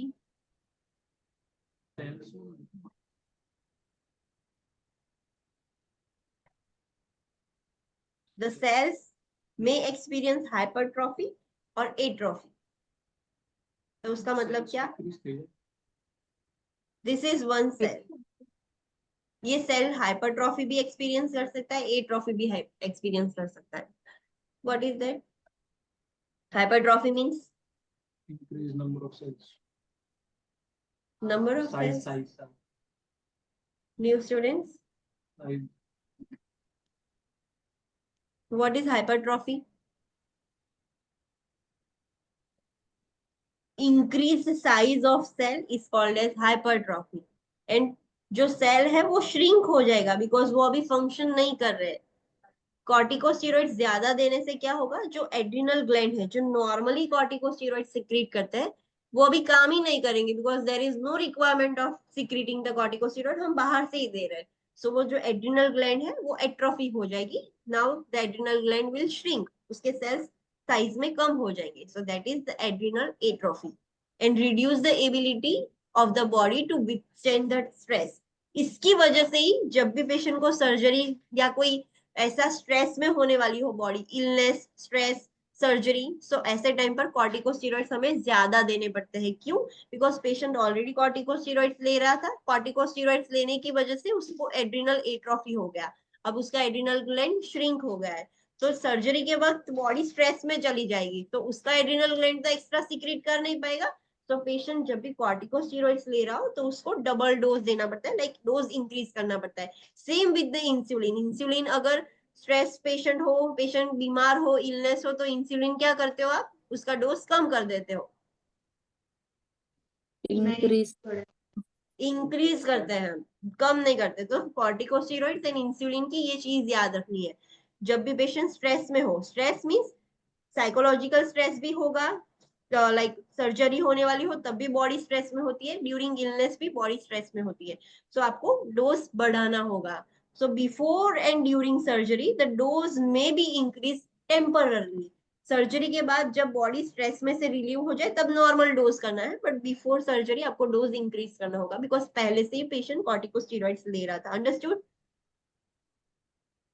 Yes. Okay, सो ये पॉइंट्स याद रखने हैं आपको। Next is diuretics. Diuretics potentiate the electrolyte imbalances after surgery. Patient already पहले से डायूरेटिक्स ले रहा था तो उसकी वजह से इलेक्ट्रोलाइट इम्बैलेंस हो सकते हैं post operatively. Herbal substances, this is also important. Herbal substances can interact with anesthesia and cause a variety of adverse effects. These substances may need to be stopped at a specific time before surgery During the pre-operative period, the clients needs to be asked whether they are taking any herbal substance or not. जो herbal substances है, हमें पता है कि herbal substances बहुत सारी medication के साथ इंटरेक्ट करते हैं. सो एनेस्थेशिया भी एक मेडिसिन है, तो उसके साथ भी इंटरेक्ट करके variety of adverse effect create कर सकते हैं. Each and every type of herbal substance has different side effects. So हमें सारे हर्बल सब्सटेंस की साइड इफेक्ट्स पता होनी चाहिए. सो वो भी हमें बिफोर सर्जरी स्टॉप करने होंगे. कौन सा हर्बल सब्सटेंस कब स्टॉप करना है, तो वो आपको पीएचसीपी बोलेंगे. बट यू शुड नो कि पेशेंट को आपने पहले ही प्री ऑपरेटिव फेज में ही आपको पता हो कि पेशेंट कौन से टाइप का हर्बल सब्सटेंस ले रहा है, और डॉक्टर को भी पता हो कि जिसकी वजह से वो स्टॉप करवा सके एंड सर्जरी पोस्टपोन कर सके. Next is insulin. The need for insulin after surgery in a diabetic client may be reduced because the client's nutritional intake is decreased, or the need for insulin may be increased because of the stress response and the IV administration of glucose solution. Yes. Surgery से पहले insulin की requirement कैसी होगी, ज्यादा होगी, because patients body is under stress. अभी patient को आपने एनबीएम कर दिया है, सो इंसुलिन की रिक्वायरमेंट कैसी होगी, कम हो जाएगी. अगर इंसुलिन ज्यादा दोगे तो पेशेंट हाइपोग्लाइसेमिया में चला जाएगा. सो इट इज रिटन कि जो भी डायबिटिक क्लाइंट है उसकी insulin requirement may be reduce or may be increase depending on the need. अगर क्लाइंट को आपने आईवी फ्लूइड्स में ग्लूकोज वाले सॉल्यूशंस दिए हैं, सो इंसुलिन की नीड इंक्रीज हो जाएगी. Yes, patient already has undergoing stress, patient को स्ट्रेस है, और पेशेंट को आप आईवी फ्लूइड्स में ग्लूकोज दे रहे हो, तो उसकी वजह से इंसुलिन की डिमांड बढ़ जाएगी. अगर पेशेंट को सिर्फ सर्जरी है, पेशेंट बहुत टाइम से एनबीएम है, पेशेंट ने कुछ खाया भी नहीं है, सो इस टाइम पे आप इंसुलिन नहीं बढ़ा सकते, otherwise patient will experience hypoglycaemia. So आपको सिचुएशन पढ़नी है कि कैसा सिनारियो है. जब एग्जाम में आपको ऐसे क्वेश्चंस आए तो आपको सिचुएशंस पढ़ना है, समझना है कि पेशेंट अभी क्या है. अगर ये एक्टिविटी के पेशेंट से ग्लूकोज बढ़ता है तो I have to give more insulin. अगर पेशेंट का हाइपोग्लाइसेमिया का रिस्क है तो I have to reduce the level of insulin. Understood? Yes or no? Yes. Okay. Some medications may need to be hold until after surgery. कुछ medications ऐसी होती है कि सर्जरी तक, after surgery you have to hold such medications. Surgery के 1 या 2 दिन बाद आप मेडिसिन स्टार्ट कर सकते हो. You have to hold the medications preoperatively, intraoperatively and for some period of time after surgery also. Understood about the medications? Yes, ma'am. Okay. Last topic is pre-operative medications जो आप patients को देते हो. So prepare to administer pre-operative medications as prescribed before surgery. Doctor ने जो बोला है आप सर्जरी से पहले दे दो. Instruct the client about desired effects of pre-operative medications. आपको पेशेंट को समझाना होगा कि why I am giving these medications to you before surgery. Antibiotics क्यों दे रहे हो, तो सर्जरी के वक्त या सर्जरी के बाद इन्फेक्शन ना हो इसलिए. तो जो भी मेडिसिन डॉक्टर ने प्रिस्क्राइब की है उसका पर्पस क्या है, क्यों दे रहे हैं, ये आपको क्लाइंट को समझाना होगा. The next red point is very important for you. After administering the pre-operative medication, keep the client in bed with side rails up and in low position as per the agency policies. Place the call bell next to the client. Instruct the client not to get out of the bed and call for assistance if needed. जब आप pre operative medication आप किसी client को दे रहे हो, like sedatives दे रहे हो कुछ, तो क्लाइंट को आपको समझाना होगा कि आपको बेड पे ही रहना है. Now you can not get up from the bed. Client को बेड में ही रहने की आपको एडवाइस करना है, उसकी साइड रेल्स अप करनी है और बेड लो पोजीशन में रखना है. But always follow the agency policy. अगर एजेंसी में ऐसा लिखा गया हो कि you can not make the side rails up because of restraints, तो आप नहीं कर सकते. तो बिफोर साइड रेस अप करो उससे पहले आपको एजेंसी पॉलिसी पता होनी चाहिए कि आपकी हॉस्पिटल्स में क्या रूल्स है रिलेटेड टू साइड रेस. सो आपको ध्यान रखना है, जो कॉल बेल है वो पेशेंट के नजदीक रखना है और पेशेंट को बोलना है कि बेड से बाहर मत निकलो. आपको अगर वॉशरूम जाना है या कुछ भी करना है तो please press the call bell और असिस्टेंस के लिए बुलाओ, तो कोई आपके पास आएगा एंड विल हेल्प यू. आप अपने आप से बेड के बाहर नहीं निकल सकते, ये आपको पेशेंट को एडवाइस देनी होगी. Understood? Okay. So this is all about pre operative. Pre operative के हमने सारे फेजेस देख लिए। कल से हम इंट्रा ऑपरेटिव रूम के बारे में देखेंगे कि in the intraoperative period what is our responsibility. So let's do a quick revision of our today's class. We have started new chapter that is peri-operative care। उसमें हमने pre-operative phase complete किया है। So pre-operative phase अगर एक दिन के लिए भी पेशेंट एडमिट होता है तब भी हमें पूरा पेरी-ऑपरेटिव केयर हमें पेशेंट पर अप्लाई करना होगा, प्री इंट्रा एंड पोस्ट सब। फिर हमने इन्फॉर्म कंसेंट के लिए बोला, बारे में पढ़ा कि इन्फॉर्म कंसेंट को पेशेंट को कौन एजुकेट करेगा। It is our duty to witness कि पेशेंट इन्फॉर्म कंसेंट साइन कर ले। माइनर्स हो तो उसके पेरेंट्स और लीगल गार्डियंस दे। पेशेंट अलर्ट और ओरिएंटेड ना हो तो उसके लिए पावर ऑफ अटर्नी आप चूज करोगे। सेक्रेटरी क्लाइंट के भी पास रिफ्यूज करने का राइट है, तो वो भी आप ध्यान में रखोगे। क्लाइंट मेक श्योर करो कि क्लाइंट को इन्फॉर्म कंसेंट देने से पहले क्लाइंट सीडेटेड ना हो, क्लाइंट ओरिएंटेड और अलर्ट होना चाहिए। टेलीफोन कंसेंट्स भी आप ले सकते हो। न्यूट्रिशन रिलेटेड हमने देखा कि क्लाइंट को कितने बजे एनबीएम करना है, एनपीओ करना है, तो उसके लिए आप सर्जन की प्रिस्क्रिप्शन फॉलो करोगे। और आईवी लाइन लेनी है, कौन सा आईवी फ्लूइड देना है, कौन से नंबर की आईवी लाइन लेनी है, ये सब पहले ही डिसाइडेड हो जाता है। अगर ब्लड प्रोडक्ट्स देने हैं तो according to that you will choose the 18 number IV line. Elimination, patient को कितने बजे लाइक बॉवेल प्रिपरेशन करना है, एक दिन पहले या एक रात पहले एनिमा देना है, लेक्सेटिव देना है या दोनों देना है, तो ये सब अकॉर्डिंग टू सर्जन प्रिस्क्रिप्शन आप दोगे। पेशेंट का ब्लैडर भी एम्प्टी करवाना है before just going to the operative room. अगर यूरिनरी कैथेटर डॉक्टर ने बोला है कि पहले से ही लगा देना है तो आपको प्री ऑपरेटिव फेज में ही लगाना होगा, और पेशेंट को शिफ्ट करने से पहले उसको एम्प्टी करना होगा, डॉक्यूमेंट करना होगा कि कितना एम्प्टी किया, कैसा था यूरिन। सर्जिकल साइट प्रिपरेशंस करना है तो पेशेंट को एंटीसेप्टिक सॉल्यूशंस, आपने देखा होगा कि शेविंग करने के बाद हम बिटाडीन लगा देते हैं पेशेंट के ऊपर। सो एंटीसेप्टिक लगा सकते हो या फिर एंटीबैक्टीरियल सोप से भी क्लीन कर सकते हो। शेविंग इज बहुत बहुत इंपॉर्टेंट है, उतना एरिया शेव करना है। अननेसेसरीली आईब्रोज और हेयर है वो शेव नहीं करने। अगर डॉक्टर ने बोला है कि ये शेव करना है तभी करना है, और कितना शेव करना है वो भी डॉक्टर ने बोला होगा, तभी आपको शेव करना है। अननेसेसरी आईब्रो और हेयर नहीं करने हैं। Pre operative client teaching, client को आप रिलेटेड टू पीसीए पंप कैसे करना है, पेन हो तो कब नर्स को नोटिफाई करना है, पेन रिलीफ के लिए नॉन फार्माकोलॉजिकल टेक्निक्स कैसे यूज करनी है वो आप समझाओगे। स्मोकिंग स्टॉप करने के लिए आप समझाओगे। Deep breathing exercise, coughing exercise कैसे करनी है, इंसेंटिव स्पायरोमेट्री कैसे करना है, लेग एंड फुट एक्सरसाइजेस कैसे करनी है, स्प्लिंटिंग द इंसिजन कैसे स्प्लिंट करना है अपना इंसिजन, ये सब आप पेशेंट को प्री ऑपरेटिव फेज में ही क्लाइंट टीचिंग दोगे। सर्जरी के बाद पेशेंट को अलग अलग ट्यूबिंग्स होगी, सो डोंट गेट पैनिक, ये ट्यूब होगी ये ट्यूब होगी, आप पहले से उसको समझाओगे। पेशेंट को भी एडवाइस करोगे कि वो सब खींच के निकालना नहीं है, they will be removed as soon as possible, वो सब एक एक करके निकाल देंगे। तो ये सब आप पेशेंट को प्री ऑपरेटिव क्लाइंट टीचिंग में आप समझाओगे पेशेंट को। साइकोलॉजिकल प्रिपरेशन करोगे, आपको पता होना चाहिए कि क्लाइंट कितना डरा हुआ है, the level of anxiety you should know, और अकॉर्डिंग टू दैट क्वेश्चंस जो है क्लाइंट के उसके आप आंसर दोगे। क्लाइंट को थोड़ा पर्सनल स्पेस दोगे कि जिसकी हेल्प से वो नॉर्मलाइज हो सके। देन उसके कल्चरल एंड स्पिरिचुअल एस्पेक्ट्स आपको ध्यान में रखना है। कौन सी लैंग्वेज बोल रहा है क्लाइंट, अगर उसकी प्राइमरी लैंग्वेज नॉन इंग्लिश है तो यू विल रिक्वायर इंटरप्रीटर, कि जिसकी वजह से आप pre operative health education, post operative health education दे सकते हो। एक फैमिली मेंबर भी अगर लगे तो आप पेशेंट के पास रख सकते हो।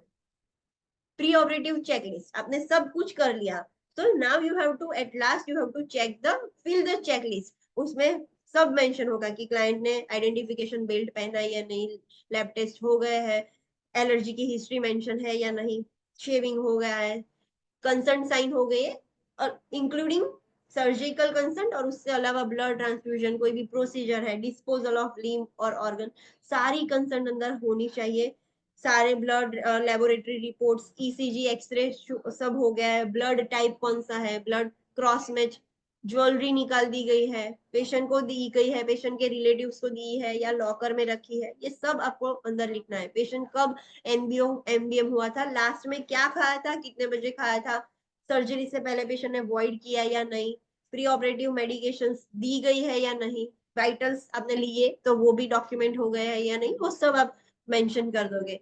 फिर ऐसे कोई मेडिकेशंस है जिसकी वजह से सर्जरी में इंटरेक्शंस होते हैं, लाइक एंटीबायोटिक्स की वजह से क्या होगा, एंटीकोलिनर्जिक अगर पेशेंट ऑलरेडी ले रहा है तो उसकी वजह से क्या हो सकता है, एंटीकोएगुलेंट्स, एंटीप्लेटलेट्स, थ्रोम्बोलाइटिक्स मेडिकेशंस अगर पेशेंट ले रहा है तो उसकी वजह से क्या प्रॉब्लम्स हो सकते हैं। नॉर्मली यू शुड नो कि सारे एंटीकोएगुलेंट्स, एंटीप्लेटलेट और थ्रोम्बोलाइटिक्स कितने टाइम पहले हमें विथहोल्ड करने हैं, 48 hours before we have to withhold. और क्लोपिडोग्रेल स्पेसिफिकली क्लाइंट ले रहा हो तो कितने टाइम पहले हमें विथहोल्ड करनी है, 5 days 5 days before surgery. So this information you should know. अगर क्लाइंट जनरल एनेस्थेशिया में जाने वाला है तो कितने टाइम पहले हमको एनबीएम करना होगा, 6 to 8 आवर्स। अगर क्लाइंट को लोकल एनेस्थेशिया, माइनर सर्जरी है, लोकल एनेस्थेशिया देने वाला है तो कितने बजे पहले आपको एनबीएम करना होगा, 2 to 3 hours. 2 to 3 hours. Yes, so ये आपको पता होना चाहिए। After this you have to follow the PSCP's information, PSCP's prescription आपको फॉलो करना है, पर ये आपको पता होना चाहिए। एंटी कन्वर्जेंट्स की वजह से क्या होगा, antidepressants, antidysrhythmics, antihypertensive, corticosteroids, diuretics, herbal substances and insulin related आपको सर्जरी में क्या ध्यान रखना है वो हमने पढ़ा। प्री ऑपरेटिव मेडिकेशंस, जो भी डॉक्टर ने प्रिस्क्राइब की है कि सर्जरी से पहले ये मेडिसिन देनी है तो वो आपको दे देनी है, और क्यों दे रहे हो वो भी आपको पेशेंट को इन्फॉर्म करना होगा। Next red point, that is very important, जब भी आप क्लाइंट को प्री ऑपरेटिव मेडिकेशंस दे रहे हो तो क्लाइंट को बोलना है कि बेड पर ही रहो, साइड रेस्ट आप अप कर दो, बेड को लोअर पोजीशन में रखो, और क्लाइंट को बोलो, क्लाइंट के बाजू में ही आपने कॉल बेल दे दिया है तो क्लाइंट को बोलो कि जब भी आपको बाहर निकलने की जरूरत हो तो don't get up from the bed by your own, please call the nurses, और किसी असिस्टेंस के लिए किसी को भी बुलाओ कि जो आपको हेल्प कर सके, बट आपको खुद से बेड के बाहर नहीं निकलना है। Any doubt in this? Online students, any doubt? Okay, so till now we have completed the pre-operative care. Peri-operative में से हमने pre-operative complete कर दिया है। Tomorrow onwards we will see intra-operative care and post-operative care. सबने test दे दिया है? Yes, ma'am. Okay. Any reviews or any points you want to share? Test कैसा था, इजी था? Yes or no? इजी था, हार्ड था या एवरेज था? Average. Average. Not that much easy, not that much hard. Okay. Make sure ये जो test में जो क्वेश्चंस थे, अगर ऐसे क्वेश्चंस आए then you are so lucky. इतने इजी क्वेश्चंस नहीं आ सकते because this is the basic. आपको अभी स्टार्टिंग है, सो आपको पता चले कि ऐसे टाइप्स के क्वेश्चंस आते हैं, आपको पता चले कि you have to do preparations in such a manner.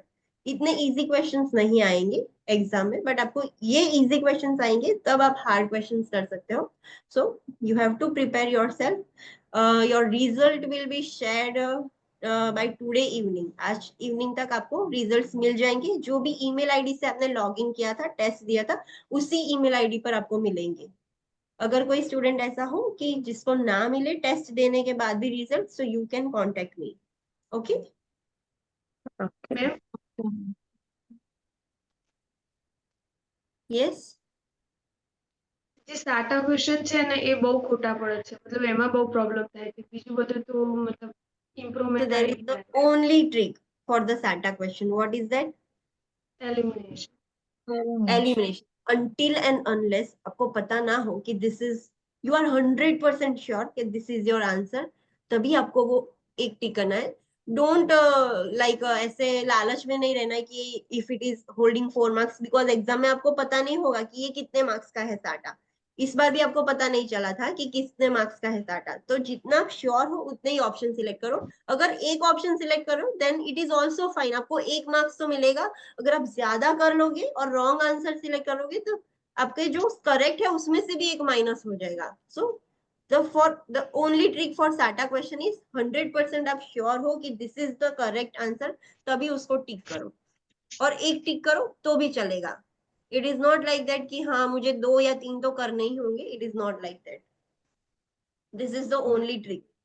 Okay, wrong answer SATA में सिलेक्ट मत करो, बिकॉज साटा में नेगेटिव मार्किंग है। अदर क्वेश्चंस में अगर आप रॉन्ग कर दोगे तो there is no negative marking. Wrong के लिए 0, करेक्ट के लिए 1, बट साटा में अगर रॉन्ग करोगे तो -1 हो जाएगा। Okay ma'am. ओके। और मैं जो टेस्ट ले रही हूँ उसमें साटा में अगर आपने एक भी मिस किया है, एक भी ज्यादा किया है, तो you will gate 0, not even single score. तो आपको पता चले, इसकी हेल्प से आपको पता चलेगा कि no, I have to do only correct options. So इससे प्रैक्टिस होगी आपको। इस जो आप ये टेस्ट दे रहे हो इसमें आप एक भी मिस कर दोगे या एक भी ज्यादा कर दोगे तो आपको 0 ही मिलेंगे। Any other doubts?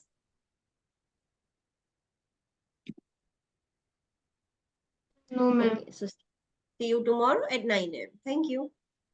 Thank you ma'am. Thank you, ma'am.